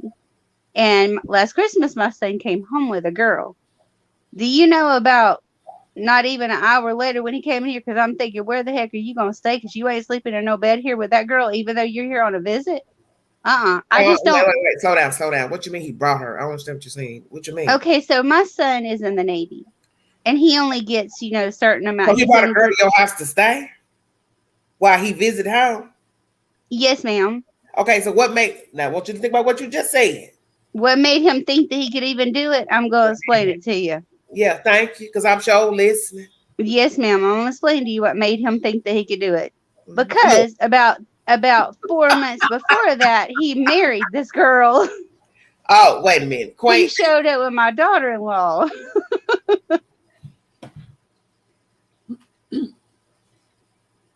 Yes, he did. I knew who she was, and I knew that was his girlfriend. And see, he had left and went to Chicago for Navy boot camp, finished all that, did the rest of his... Wait. Did he tell you he married the girl? No, ma'am, not till he got here. So he married a girl and then brought her to your house and then told you he married her and then asked her they stay in your house. Yeah, just for their vacation. See, I love how long was the vacation, ma'am? They were only here just a couple of days because he was coming home to visit us, and he brought Monica with him. And I had been talking to Monica on the phone, getting to know her that way because they were getting into a serious, type of thing. And he said, maybe one day I might want to marry her. Well, Monica was when he left Chicago, where she lived, where he met her. He went to Virginia for his orders, and in Virginia, she was flying back and forth from Chicago to see Trey. So eventually, when she got over there one day, he said, "Let's just go get married." And there was several months that I suspected that he was probably married to her, but I didn't know for sure. But when he brought her home and I saw that she was in the car, I said to myself, "Now I know he knows that he's not going to just bring her home." Y'all crazy shit. Yeah, he's not. No, he ain't crazy. He lost his mind. I'm talking about the chat because they trying to dissect what the hell you talking about up here on this panel. Because I'm looking at you like, what the hell is going on up a chimp? Oh yeah. My son is in the Navy. He met a young lady. That's what's gonna happen next. Come on, Queen. Do I gotta spell it out for you, man? Well, so far everything has been okay. When they went back and stuff like that, they bought a home. They went back where? They went back to Virginia, where Trey's stationed in the Navy. Him and his wife. They stay in military housing? No, ma'am, they don't. He bought a house. He bought a house. How long did he date her before he married her, ma'am? How long did he know her before he married her? They know all of the above, yes. All the above. See, that's where we come into the problem out. He met her. Look, I'm straightforward. That's why a lot of people don't like me. No, Miss Angela, I understand because I thought the same thing because they have had arguments and stuff. He met her. He graduated. Who done it? Are you holding on? I'm sorry. I'm trying really hard to keep up, and my mind keeps wandering. Now look, it's bad enough what we're talking about is crazy. I tell my fans you need a helmet, whiskey, and popcorn. Misty jumps up here.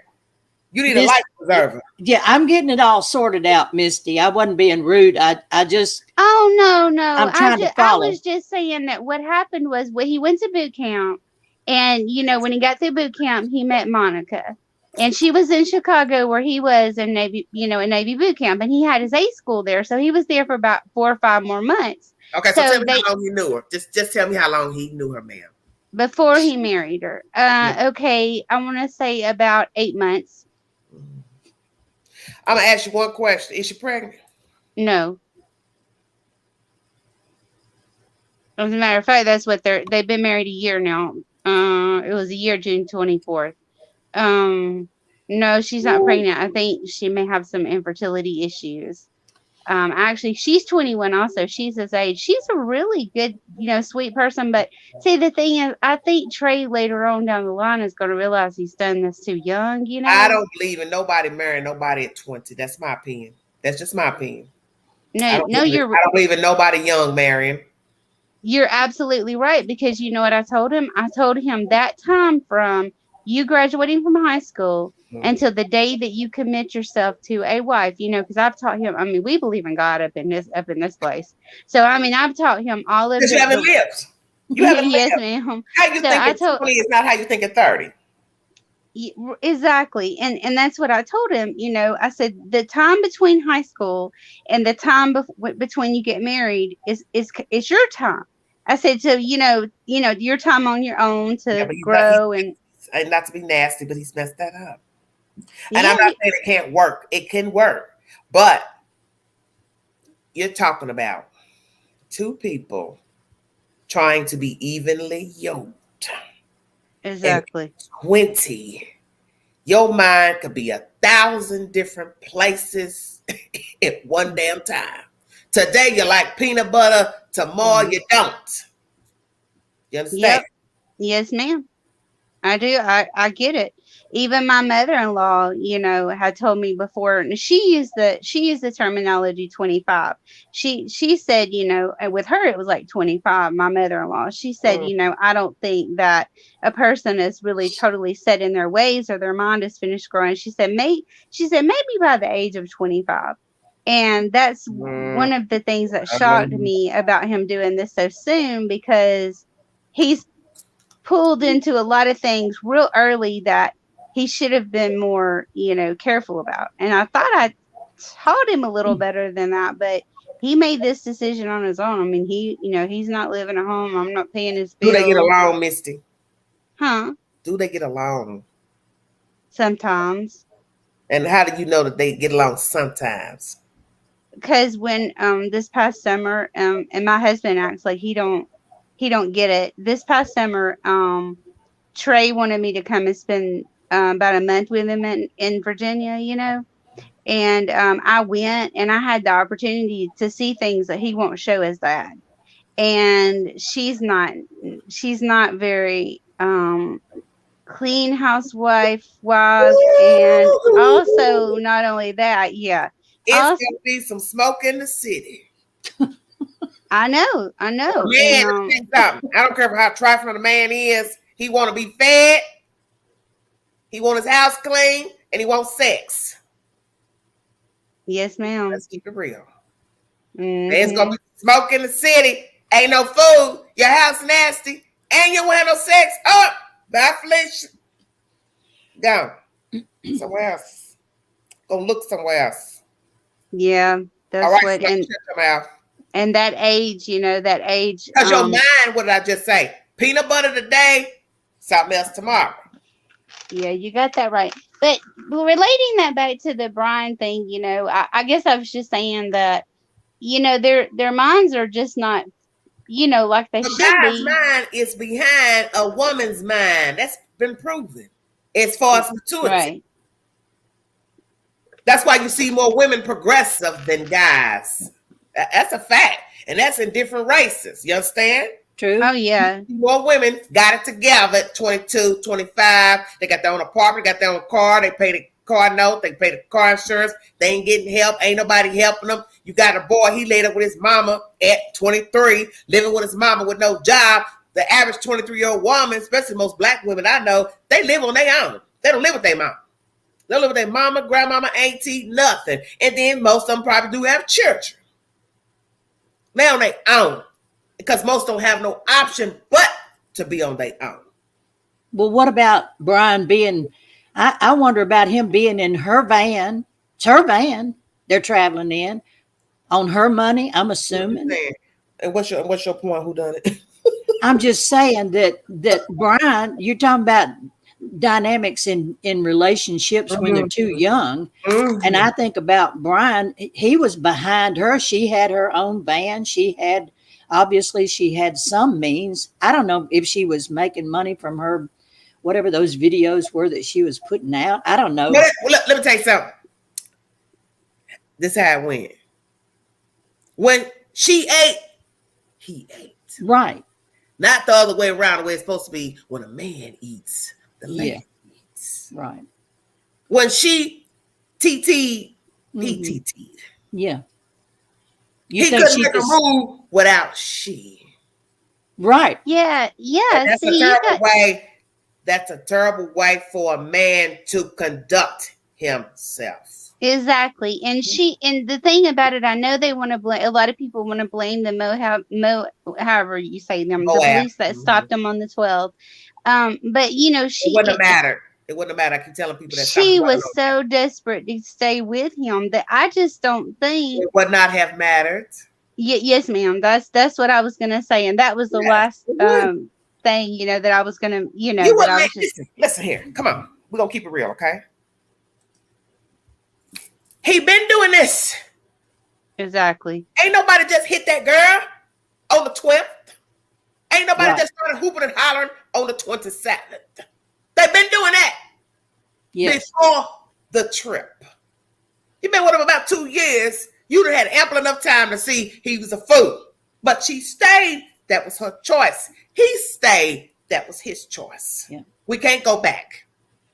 Exactly. Can't go back. Her running point was the 12th when allegedly they were separated. Run like hell.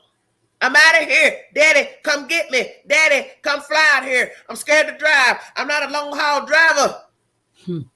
I need you. Exactly. That could have been her point to tell them, look, I can't take anymore.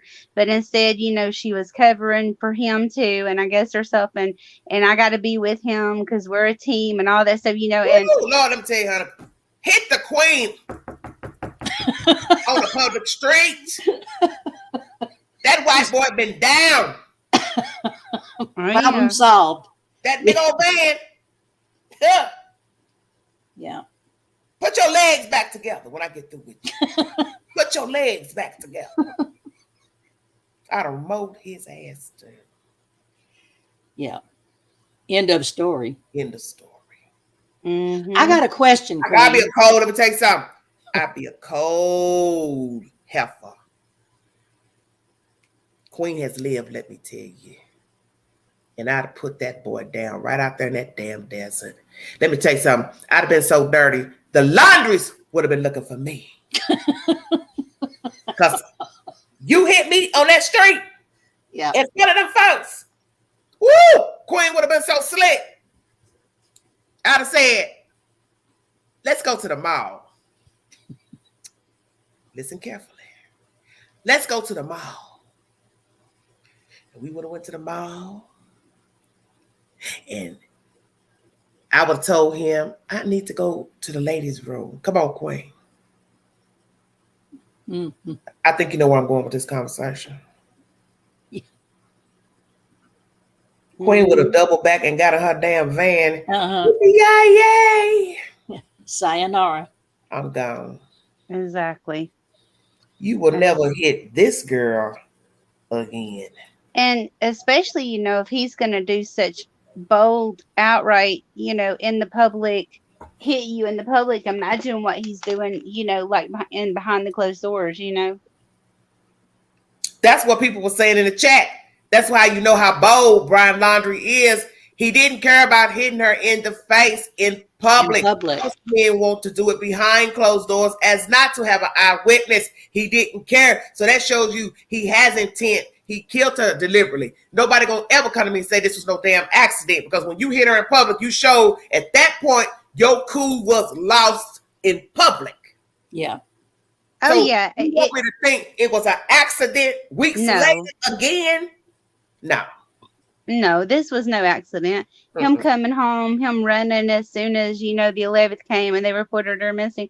No, it's no accident. He knew exactly what he was doing, how he did it. And that's my fear, is that he planned this after coming back. Either he planned it before going to Florida, or double back. He said, I'm going to get rid of her. I'm going to show Gabby Petito. Because a lot of men think that way. I can show you better than I can tell you. Well, you know, a lot of the maps, or I call it the map in my head, you know, when you map out the things like going home, coming back, you know, arguing at this other restaurant again, then the next thing you know, she's up and dead. I mean, then he's coming home with a van. I mean, it's just all laid out there that he had to be thinking, you know, he had to be thinking that way. Yeah, and that's why when somebody get in the chat talking about, I think he did this, oh, it was a mistake, it was an accident, you're talking to yourself. No, because he knew. You got 2 eyewitnesses already. So you want me to believe on this trip, this logically speaking, on this trip, just out of the blue, the month of August, 2 years of being with somebody, he just decides to hit her on a public street, play calm in front of the cops, take a trip for 6 days, double back, argues with them in the restaurant on the 27th about whatever, and poof, voila, she goes missing. And then they find her dead, and he don't talk to her parents. His parents don't talk to her parents. They don't talk to the news, Pookie, Ray, Bubba, nobody. Man, come on with all that. Right, exactly. And, you know, he had plenty of opportunities there for that plan that he had in place to, you know, to end things with her on that note. When he went home, he could have said, you know what? He should have he could have stayed home, and he could have said, you know, he could have gotten back in touch with her and said, look, you go home. I will, Richard, hold on. You know, he could have said, you go home. Who's calling you? Oh, my husband. He wants a private time. Well, you better go home, mister. Yeah, I'm going to, girl. But yeah, he could have. I guess the last thing I say was he could have. Queen needs your location. Where about you in Alabama? Birmingham. Oh hell, I'm gonna shut the computer down. Oh Jesus. You follow me talking about Cupcake? Hmm. Did you follow my content about Cupcake? Mm-mm. I'm just curious. Well, please do. Yes, ma'am. But anyway, thank you so much for your time. Yes. Thank you, Missy. You be careful, okay? Yes, ma'am. Okay, bye-bye. Misty had to go. Misty had things to tend to. I heard somebody call her name. I thought, answer, please. Wait a minute. I keep trying to look. Wait a minute. Look who done it. I keep trying to tell her. These folks don't know about the Dirty South, baby. We ain't called the Dirty South for nothing. We all might have had to got gone. Look, don't make Queen have to put you right. Don't make me go to Alabama. Whoop that white boy down. I heard that. I heard it. What happened? Some big black woman came down here and whooped his ass. Oh, me. Lord have mercy. Use my medals. Whew. All right. Damn. You know, there's got to be a landing strip somewhere. Is all bring it on in for a landing. I got a question for you. Mm-hmm. This bothered me.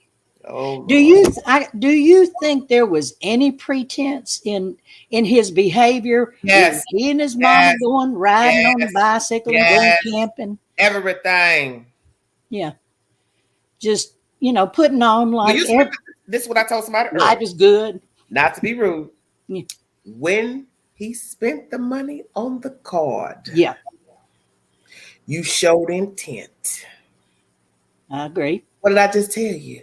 I'm going to show you better than I can tell you. I got her back. Yeah. I got her back. You've been fussing and cussing the whole trip. Yeah. I killed you and I'm spending your money. I can only imagine the argument they had after he crawled back up in that van with her. Oh, you know. Hey, one of the news said that. Yeah. 31 minutes from that restaurant to where she was found dead. Imagine the ride. Yeah. A lot of dead people started showing up. We know she did. Ain't no telling what Brian Laundrie was saying to her when they got in that car. If them windows could talk, you understand what I'm saying? I do. He probably called her everything but the child of God. Absolutely. Mm-hmm. Yeah. Mm-hmm. You don't embarrass a narcissist. You don't challenge them. Amen. You don't disagree with them. Amen. You don't ever put yourself in a position to make them look bad. Going back in there apologizing. That's when she really messed up. Yeah, I don't need you talking for me. Yeah. See, the best thing she should have done, because she want to keep staying with this dude, I would have walked outside and stayed outside till he got done and got out of breath. Exactly. I'd have let that alone. I wouldn't have said a word. I would have went back in there saying, come on, let's go. And don't talk to them like that. Yeah. Yeah. Mm-hmm. She made him look bad. Corey, he didn't need any help. He did it on, but she put the icing on the cake on. Yeah. Then he turned on probably her. Got upset. She probably was crying. Oh, well, yeah. Mm-hmm. Yeah. And I'm wondering, the two other girls that were murdered or showed up dead. How's that? Don't know how. Yeah, they were brutally killed. Were they in that restaurant with that scene? They were in allegedly one of the girls was at the co-op, which is on the street where the August 12th slapping incident took place. Okay. Of the police. Yeah. Facts start to run together with me because everybody's confused about the 12th and the 27th. Yeah. Okay.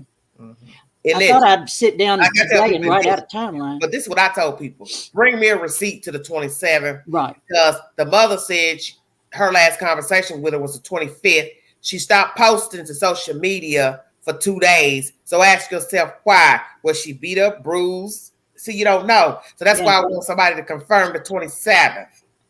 Yeah, because didn't her mother say, wasn't that the same day her mother said her message was weird? It didn't sound like her. Stan, the grandfather. Okay. Yeah. I can't remember what day it is because it's all the same to me. I know it all. It is to me too. It's kind of immaterial at a point because you know what he did, why he did it, how he did it. It's sad to me. It is sad because he was the truth. It's Gabby Petito a month ago, August. Yeah. Today, somebody else. Right. Tomorrow, somebody else. Every time. Yeah. And that's the hurting part. Yeah. Is that this story will go on and on and on. Mm-hmm. Because women are known to be fixers. They're afraid of being alone. Mm-hmm. Now you have some men that are afraid of being alone as well.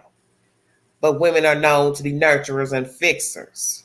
So they're always trying to fix somebody, put up with stuff from somebody. That's why you always hearing women complain. Think about it. You rarely hear men complain. Every blue moon, you might meet a man that act like a woman and talk like a woman and moan like a woman. Mm-hmm. Yes. For most men, they don't feel stuff because they were taught not to feel anything, not to show any emotion. They don't live in their feelings. Exactly. Yeah. Women do. Okay.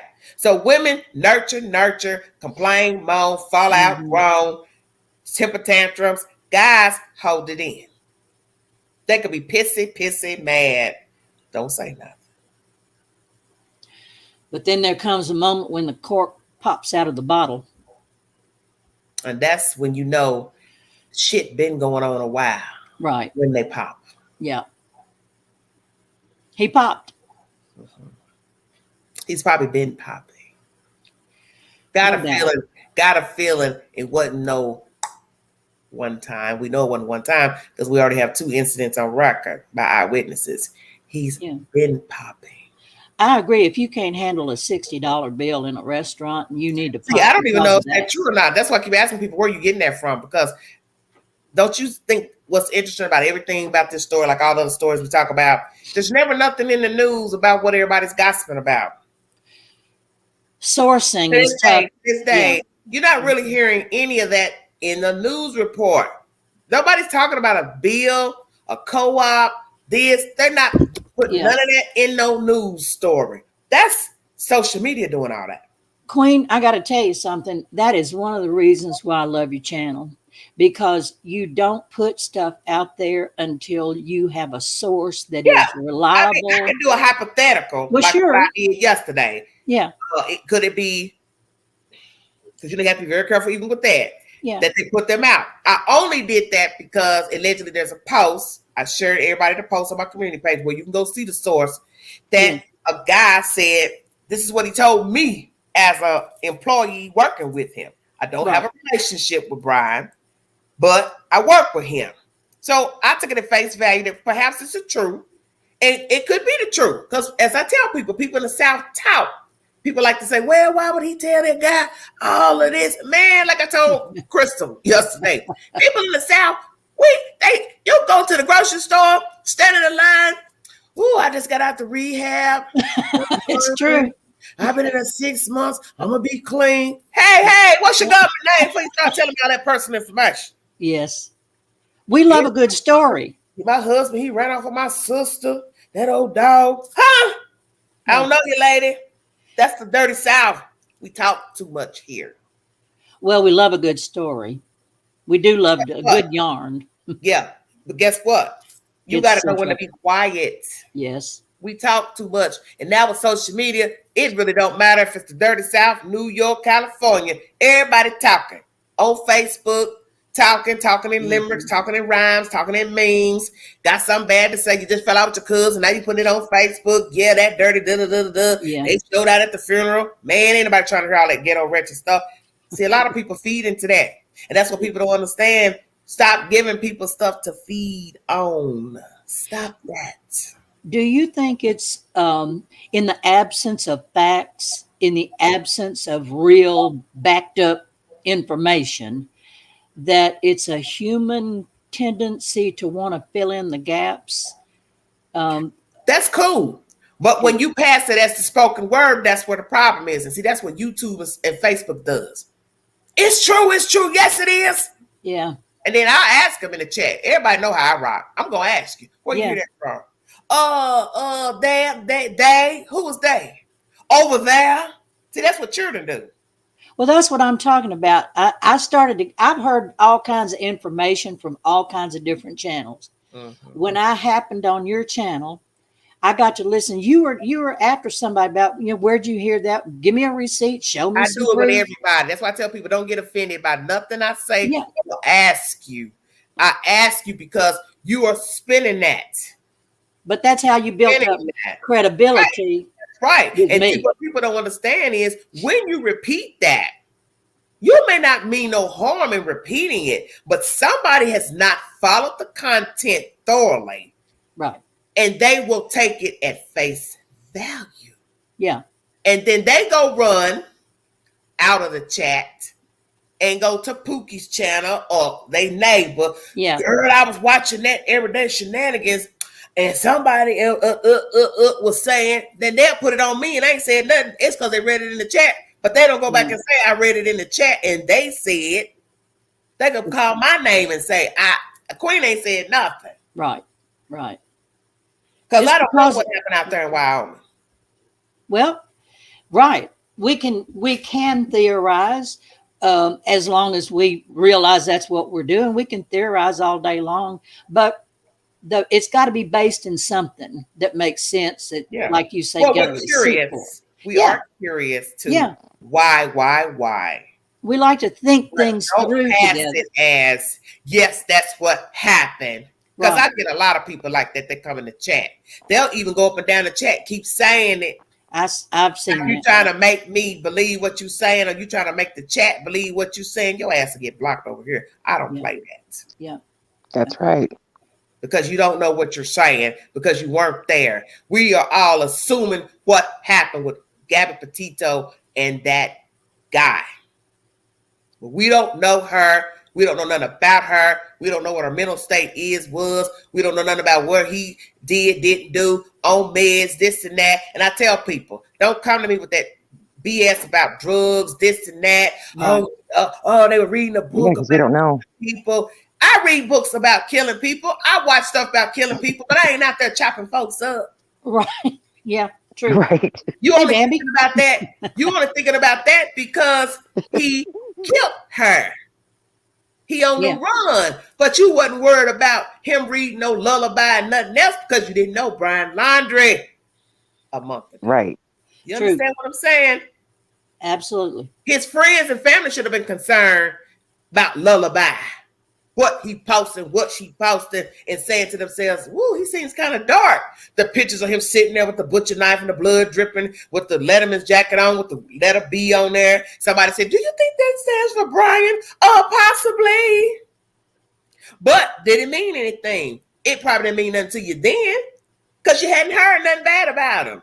So now the girl's dead. He ain't talking about her. He on the run. So then you start going back, looking at all that TikTok, Facebook, YouTube, and you trying to put it together. Yes. But let me tell you, and most people notice that watch true crime and really listen to true crime, what happened in Wyoming was already in his belly as a baby. I agree. He was Very full of much so. anger. The belly of the beast was already when he was an itty bitty spider. Yeah. That's been proven. That's right. Many sociopaths, psychopaths, and killers, serial killers. They were wounded young. They had a fascination with death young. Talked out of turn. Yes, they did. Saying odd, peculiar things that normal people won't say. Fascination with death. Gore. Well, that goes to your point of people who are empty. They, for example, let's just assume for a minute, his parents are just those kind of empty, vacant, vacuous people. They didn't invest something of quality into him. So what does he do? He goes running off trying to fill that void with something and got into some dark stuff. He been dark, baby. Yeah, I was gonna say he's been dark. He's been dark for a long time. That's what the I point mean. I'm trying to make. Nobody was paying attention, probably. You understand what I'm saying? We're only focusing on it now because see, people like to dig in people's business when something jumps off. Let me tell you something. That's why I tell people, most people probably weren't giving a damn about Brian Laundrie until that girl was found dead. Now all these, as they call them, web sleuths, want to dig all into TikTok and her videos and he was reading this book and well, nobody was concerned about him reading that book for. You see where I'm going? Mm-hmm. Yeah. Who was concerned with him reading the book before? Probably nobody. Because people were doing their own thing. Right. True. It's been great talking with you up here. I'm going to drop down and let Bambi have a let her have a go at it. Thank you, Betty. I enjoyed it, Queen. Thank you very much. Thank you, sweetheart. Bye-bye. Be careful. Okay. Yes, Bambi, what you got to say? I just want to make you got a very wide variety of people in here. Where you calling from, honey? I'm calling from Wyoming. Woo, Lord. What y'all talking about? First, tell me what y'all talking about out there first before you start telling me anything. Because Wyoming, we have deaths out here, and accidents and stuff, especially in the Grand Tetons. There's a lot of accidents up in Jackson and on the mountains. Yeah. How far are you from Grand Teton? Tell us that. I'm only 3.5 hours from the Grand Tetons. Okay. So tell me what conversations you are hearing in your local area about this case, and then you can address whatever you want to address. Thank you so much. I will tell you this, that it's very tight-lipped because they haven't released anything on what has happened. Yeah, well, that's coming up. They're keeping it very quiet. It'll be at 2:30. Yeah, that's coming up tomorrow. Oh, well, it'll be back and hours behind. And they are also keeping that area. They're still trying to keep that area a little sealed off. I mean, people can go up around there, but they're trying to keep it to where they're not going up there and looking for things. For what? You know how people are. They just want to see if they can find more. See, that's where I have a problem. I do too, because it should be just quiet. Go back. You're going in the Grand National Tetons. Go hiking. Go do what you plan to do there. You can go hike anywhere. Let's keep it real. You can go hike any damn where. You can go ride a bicycle. I live right by. You can go hike anywhere. Well, I live right by the mountain, so I got 5 minutes and I can go walking and riding all That's up on what I my said. mountainside. I do my homework. I'm not your typical YouTuber. I don't get up and just tout in front of the camera and don't bring you no specifics. I'm probably the only YouTuber that actually bring you information about the Grand Teton. You understand what I'm saying? That's how I rock. Right. When I talked about the dead body found in North Carolina, I brought you the demographics of the Blue Ridge Parkway. I showed you and told you where it was, what it offered, how big the acres is, how far it stretches from Georgia to Maine. Most people probably didn't know that. Most YouTubers not going to do that. They just want to talk and get their opinion about this, and this, but they don't tell you nothing about the demographics. Well, let the people get a visual in their head. See, I'm a very highly analytical thinker. So if I talk about a place, I'm going to tell you how far it is from here to there. I've done all of that. Most YouTubers will never do that. No, and you're right about that. That's right. People need to know Wyoming is very upset with. Right. A lot of people in Wyoming are very upset with the way that the Utah Police Department handled that. Wyoming passed a law a few years ago that it doesn't matter who hit who. If there are marks on both adults, both are going to jail. And they will figure out everything while they're at the jail, talking to them, getting they're in separate rooms, they're talking. There's no hostility going around with a lot of people wanting to see what's going on. They were on an interstate highway. What can you do? Nothing. Not a thing. But Wyoming has been a lot of people have been very quiet about it because, one, they're not from here. Two, her body was found here, and the police department, they're all keeping it quiet. Everything's under tight lip until tomorrow. Well, I tell you what, I feel sorry for her parents because only God knows what the hell that report gonna tell. You know what I mean? Exactly. I feel very sorry for her. I feel sorry for any man or woman that has to go through this because I've been through it. I stress to people that I talk to that are going through bad relationships. If they're hitting you, you need to get out now. No, he loves me. It's going to be okay. I spent 13 years doing that. Well, you assume that a person is not going to kill you because that's the worst thing you want to think that a person would do to you. But you should know from all the dead people in the cemetery that they possibly thought the same. Or could have thought, yeah, he's going to kill me, but they stayed anyway. And that's something I don't like hearing. And if you ever watch true crime, a lot of true crime, that is one thing you hear a lot from the women who were suspecting their mate was going to kill them. They would say, and he may not even been beating them, but it was his behavior that was suspect. He's going to kill me one day. See, there is no way in hell I am going to ever put that on a piece of paper or say that to you or somebody else in a text message or by my mouth and stay with you. Do you understand what I'm saying? Because how many times have we seen those stories? Somebody wrote that down. A woman wrote that down on a sheet of paper in a diary, and she ended up dead by that same man. You understand? Ain't no way I'm going to write that down and say to you. If that's my thought, I'm getting ready to leave you alone. The day my ex-husband took off to Texas was the day he told me he was going to kill me. When he left, that was it. It was over. I didn't want him back. I wanted nothing to do with it. And then when I found out what he did to my daughter when she was very young, I never wanted him back there. So what did you do to your daughter?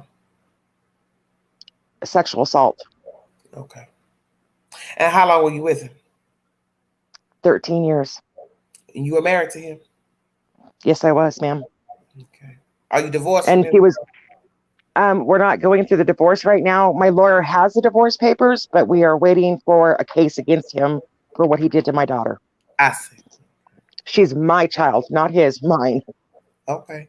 So is he the father of the child? No, ma'am. He was supposed to be her stepdad.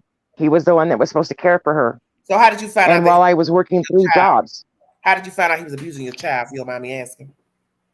My daughter left for Texas for about 2.5 years. She came back when I got even sicker. The cancer was getting worse. So she came back to take care of me. And he called one night and was threatening to come here. And she came in my room and told me what happened. Well, how and that was he had threatened? I don't understand. Did she went and stay with somebody else? Yeah, she went and stayed with her boyfriend in Texas for 2.5 years. Oh, she was grown then, you saying? Yeah, my daughter's 28 now. So what you trying to tell me? She just told me. Well, how old was she when he was abusing her? She was 12. Your daughter never told you that? No, because he threatened to kill her and kill me in front of her, all of our animals, and then do the same thing to her again and kill her.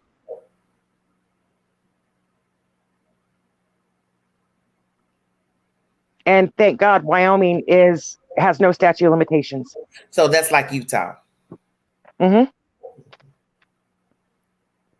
And I don't care if it's to my last dying breath, I will make sure he pays for everything he did to her. What he did to me, that was on me. But what he did to her was wrong. We had just gotten married when all this started. Okay, let me ask you this. How old was your child when you married him? When we got married, the day we got married, she had just turned 12. I want you to think about what I'm getting ready to say to you, okay? Okay. When you go back in time, do you not see signs that something was going on with your child and that man? I have gone back, and I did not start seeing them. I think she was 13 or 14. She started withdrawing from being in the front room with us and having dinner with us. She wouldn't have nothing to do with them anymore. And I would ask her back then, and I remember it. We would have conversations. Is something wrong? Am I doing something wrong about raising you? Is dinner not correct? And she started to get into a game called World of Warcraft. Mm-hmm. Well, what was she her was spending answer all when you the asked her time about what was going on and why you don't want to eat with us? What was her answer? Her answer was, "I'm busy playing my games. I don't want to be in there with you. I'm just busy." It was always something. And then when her and I would go to places, just the two of us, because we'd always do a mother-daughter thing, no matter how hard I poked, she wouldn't say nothing. Well, what did he say? Did you ever talk to him and say, "I don't know what's wrong with my child"? Yeah. And what did he say? It was 2 years ago in October. I told him that I was going to take my daughter into the lawyer because something is not right.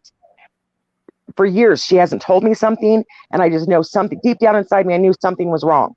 But I'm saying at the time, baby, when she was being he wouldn't say nothing to me. He was like, "Oh, she's just being a teenager." And you just settle for that reason, huh? No, I kept pushing and pushing and pushing. I took her to counselors. I did everything I thought I could. I even moved her out of my house because she wasn't happy. So she told you she wasn't happy? Yeah, she told me she wasn't happy. That didn't come until she was about 15. So then I moved her out with me. That's 3 years. He did it for 3 years. So where did she go when she left your house? I moved her in with some people that have known her since she was a baby. They lived right up the street from us, and they had an extra room, and they didn't know what was going on with her either. She wouldn't tell nobody. Yeah. But they said that they could see something was different with her. Mm-hmm. So we moved her into their house, and she was fine. Everything was great. Well, how did she moved back home for a little bit? Who are these people that you sent her to? A friend of yours? Mm-hmm. They were, like I said, they've been in our lives since she was like 2 years old. I basically moved from one town to another with them. I mean, we were that close. Everywhere we moved, they moved with us, or I moved with them. Well, so we were very close. So tell me what's the situation now with the husband, ma'am? I only see him. Well, he shows up here. I have a restraining order against him. He tries to show up here on certain holidays to try to bash us in, which doesn't work because we have cameras all around the house. Wait, slow down. What you mean bash you in? He tries to put his hands on me. He's tried to break into my house while we were sleeping. Right now this is what we're going through right now. We have turned it into the police. We have turned it into the victim's witness. Yeah. The police said that he went. Careful, sweetheart. Are you allowed to carry a gun, ma'am? Yes, I am. We have 2 of them in the house. I taught my daughter how to shoot. Who stays with you now? My daughter, myself, and my nephew, and my 5 pit bulls. When was the last time he made contact with you?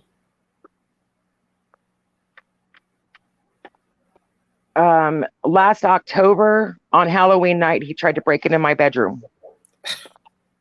So a year ago, almost a year. Yeah, it's been a year.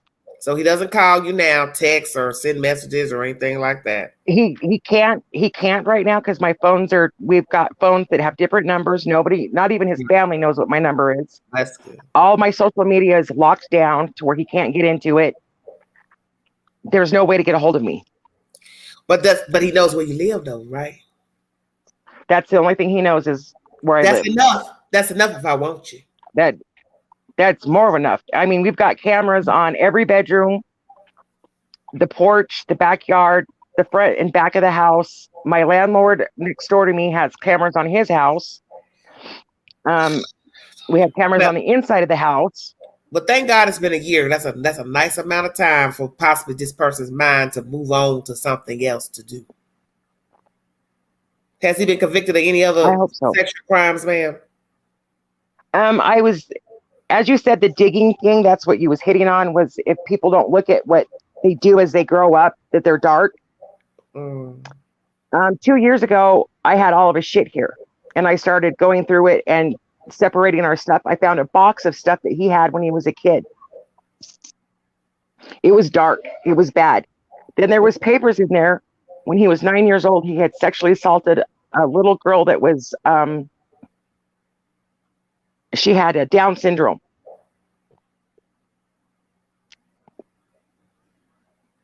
And I didn't know this. Okay, so at 9, he molested a what child? How old was she? She was the same age as, well, no, she was 7, he was 9, and she was Down syndrome. Who was the child? Do you know? It was his neighbor. Well, but I want to say, how would that be in his paperwork? I'm confused. He had some old paperwork. When I looked it up on to see what was in the court papers, if there was anything in there that you could pull up, that's sealed. He has something in his history that's sealed, and I'm pretty sure that's what it was. But he had the court papers in his box.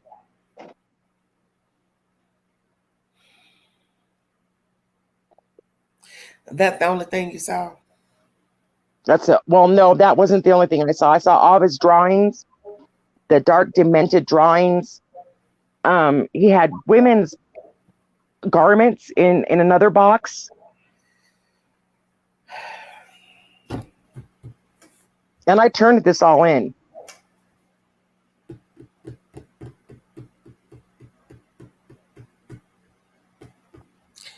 Undergarments? Mm-hmm. You know that is not good. No. Because you know where I'm going with that, don't you? Mm-hmm. Say it. He's done it to other people that have kept quiet. I believe he did it to the neighbor girl when we lived in apartments. This is when all this happened. We lived with my neighbor girl. Rape. Yeah. Yeah. I believe that he did this to the neighbor girl. From the victim or their undergarments. Mm-hmm. And I have to live with this because I feel like I didn't protect her. Well, you just have to pray and ask your daughter for forgiveness that you were not paying attention or whatever. How does your daughter feel about this way? My daughter feels like this now. I was working 3 jobs to his 1 job. She said that I was doing everything to keep the family together, the roof over her head, the food in her stomach. I was doing what a mother should do, other than I did not know what was going on. Because he would only do it when I wasn't there, when I worked graveyards. Did you have other children, ma'am? No, I only have the one. Okay. So somebody said something about, did he go to jail for breaking in your house? Nope. Well, no, he did. No, the second time he broke into my house in October, he did go to jail for 2 nights, and his mom held him out. Again, it's the mother thing. So the first time, was that the window incident, or am I confused? The first time was through my front door, my daughter's bedroom, when she wasn't living here. The next time was he went through my bedroom with 2 of you. So he got in on the first time, is what you're saying? Yeah, the first time he got in because I was here alone. Okay, give me the time frame between the first and the second time. The first time it happened was 6 months before the next time it happened in October. So every 6 months.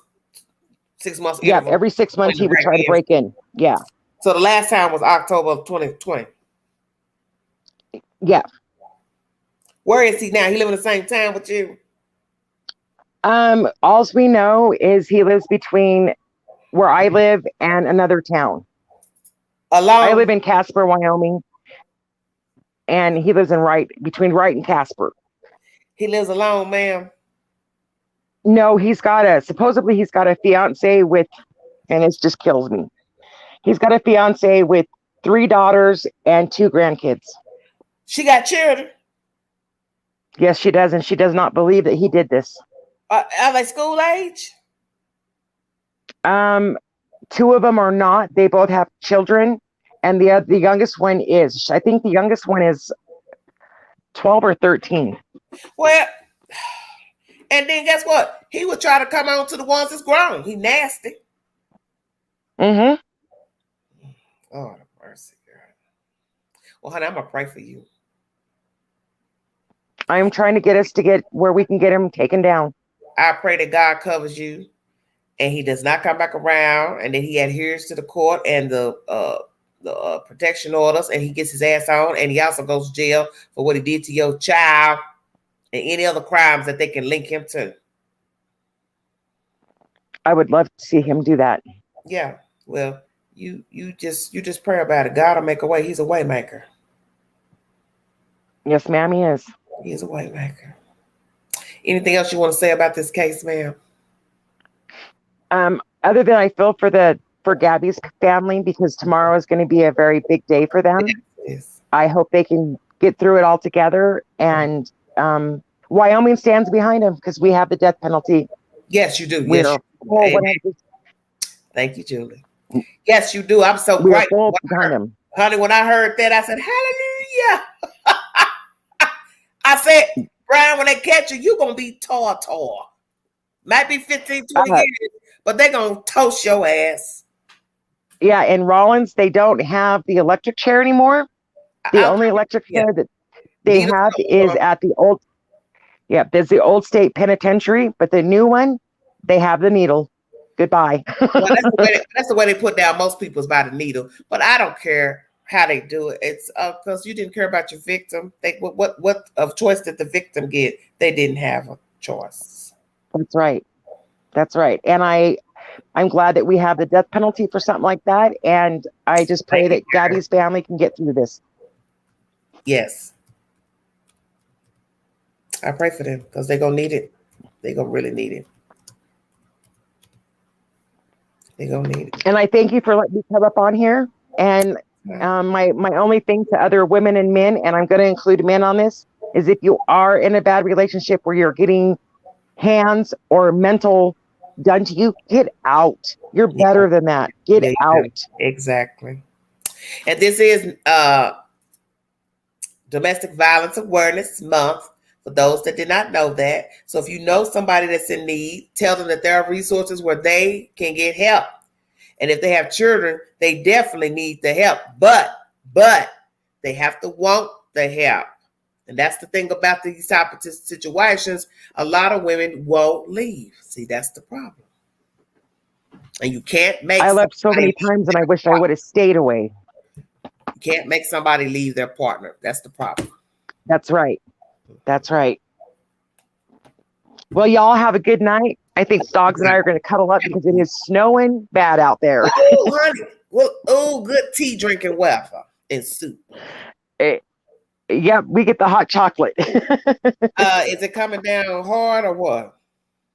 Yeah, it's coming down now pretty hard. The dogs didn't even want to go out to go to the bathroom. They decided to go back to bed. Already snow in Wyoming. Thank you so much for calling, baby. Yep, and you have a good night, ma'am. You too, baby. We'll pray for you, baby. Okay, bye-bye. God bless you. Bye-bye. God bless you. Bambi. Okay, honey. That's Bambi from Wyoming, everybody. Woo, what a life. We're going to pray for her and pray for her daughter. Lord, see, you don't know people. You just don't know people. People are just so damn dirty.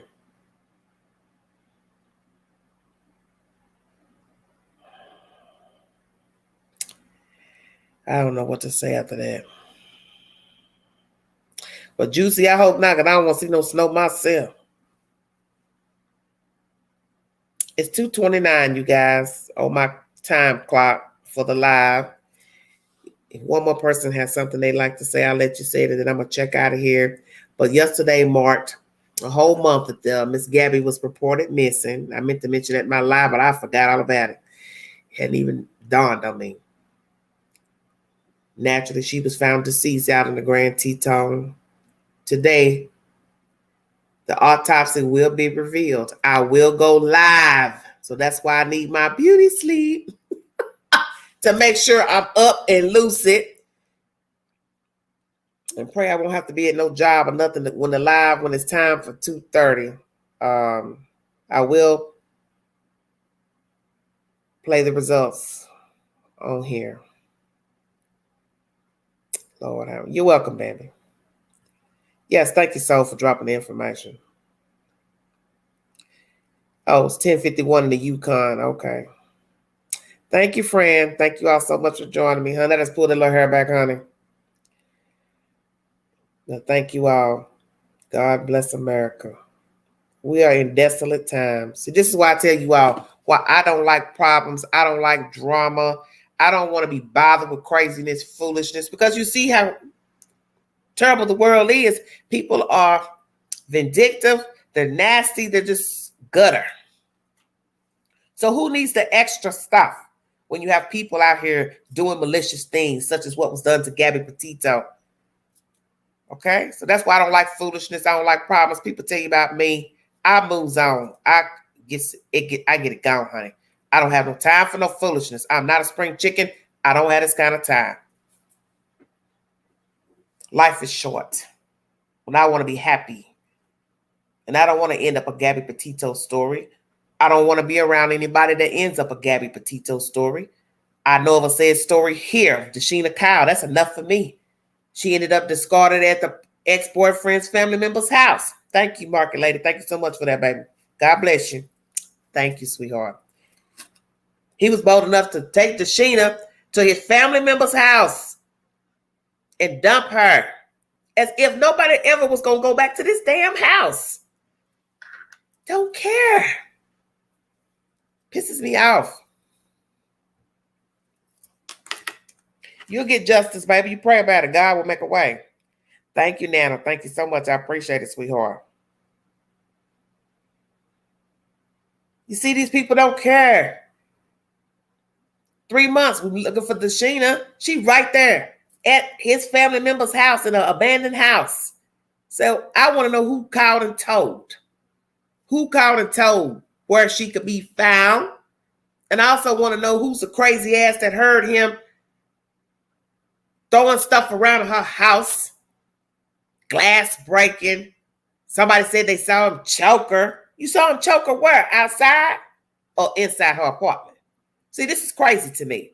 Because if you were outside or looking out your window, your car, and saw him choking her outside, or you were in the house and saw him choking her, your ass should have called the damn police. What the hell you telling us about it for now?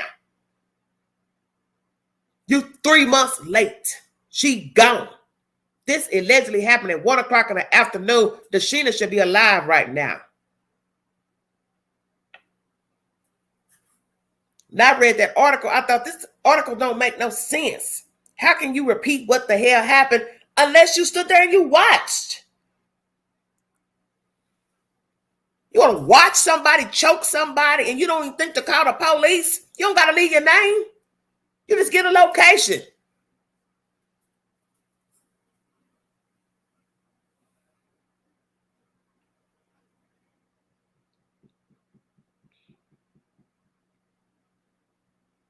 And he's sitting his ass up in jail, probably getting fat. Hell, he might have told where she was. He realized he wasn't coming out of there. They probably told him, oh, homeboy, you're not coming out of here. You're not getting no bond for your violation, probation, drug charges, this and that. You're going to stay in here. You want to tell us what Deshina is? Jesus mercy. It's crazy.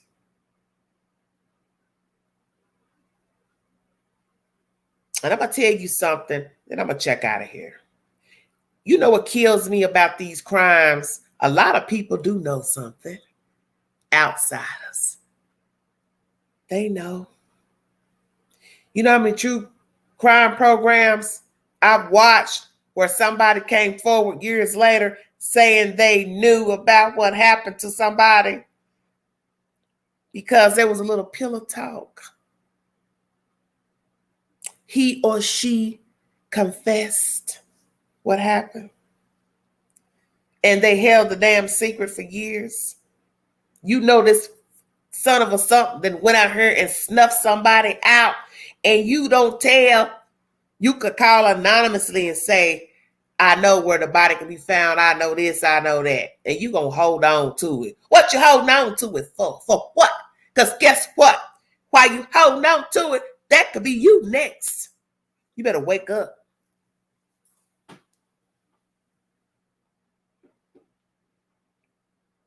You gonna hold a secret with a man? You think I'm gonna lay with you and you tell me you killed your wife or your girlfriend?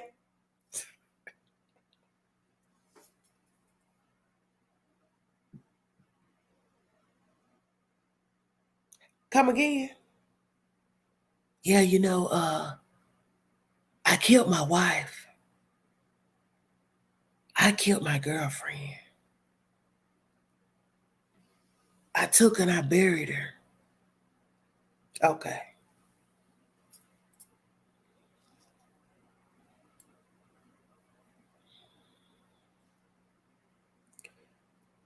Soon as you get your ass up out of my house or wherever the hell I'm laying with you at, you already know I'm ring, ring, ring, ring, ring. And I'm going underground, far under the ground. Because ain't no way I'm going to continue a relationship with you and know that you killed your girlfriend or your wife. Because if you do it to her, you do it to me. Why would I be special? I ain't.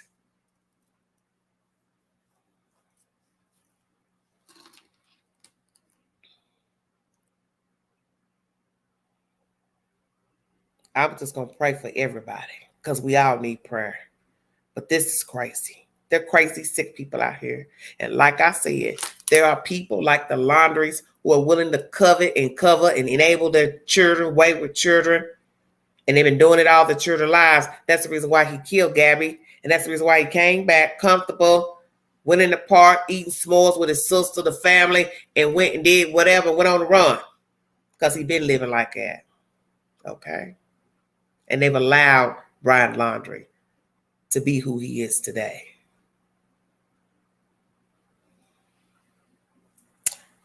As I say, this is Domestic Violence Awareness Month. If you are in trouble, you're needing out of a relationship, there are resources. Please call the hotline and get yourself out of this situation. You don't have to live like this. You don't have to live in fear. You don't have to walk on eggshells anymore. There is help. There are organizations to get you help. There is housing for you.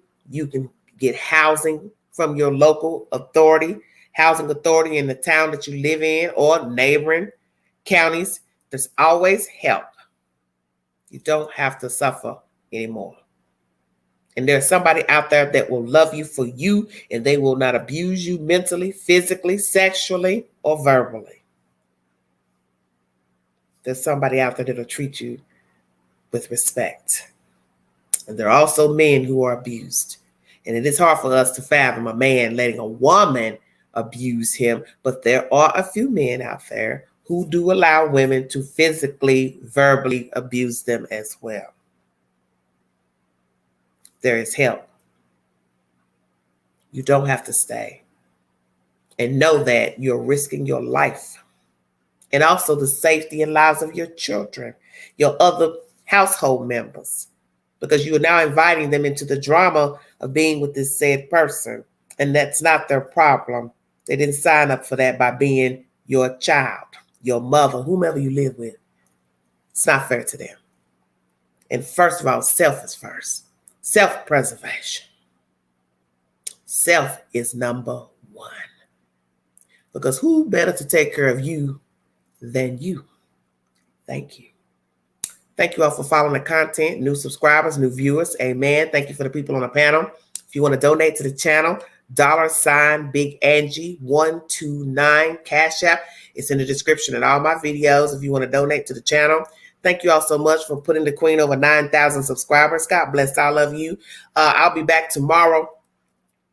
I will be on early. I'll try to come on about 2:15, 2:20 to give us time to get everybody in the chat so we can listen to the results. You know, on my channel, I don't show anything on the computer because I don't do all that like the other networks.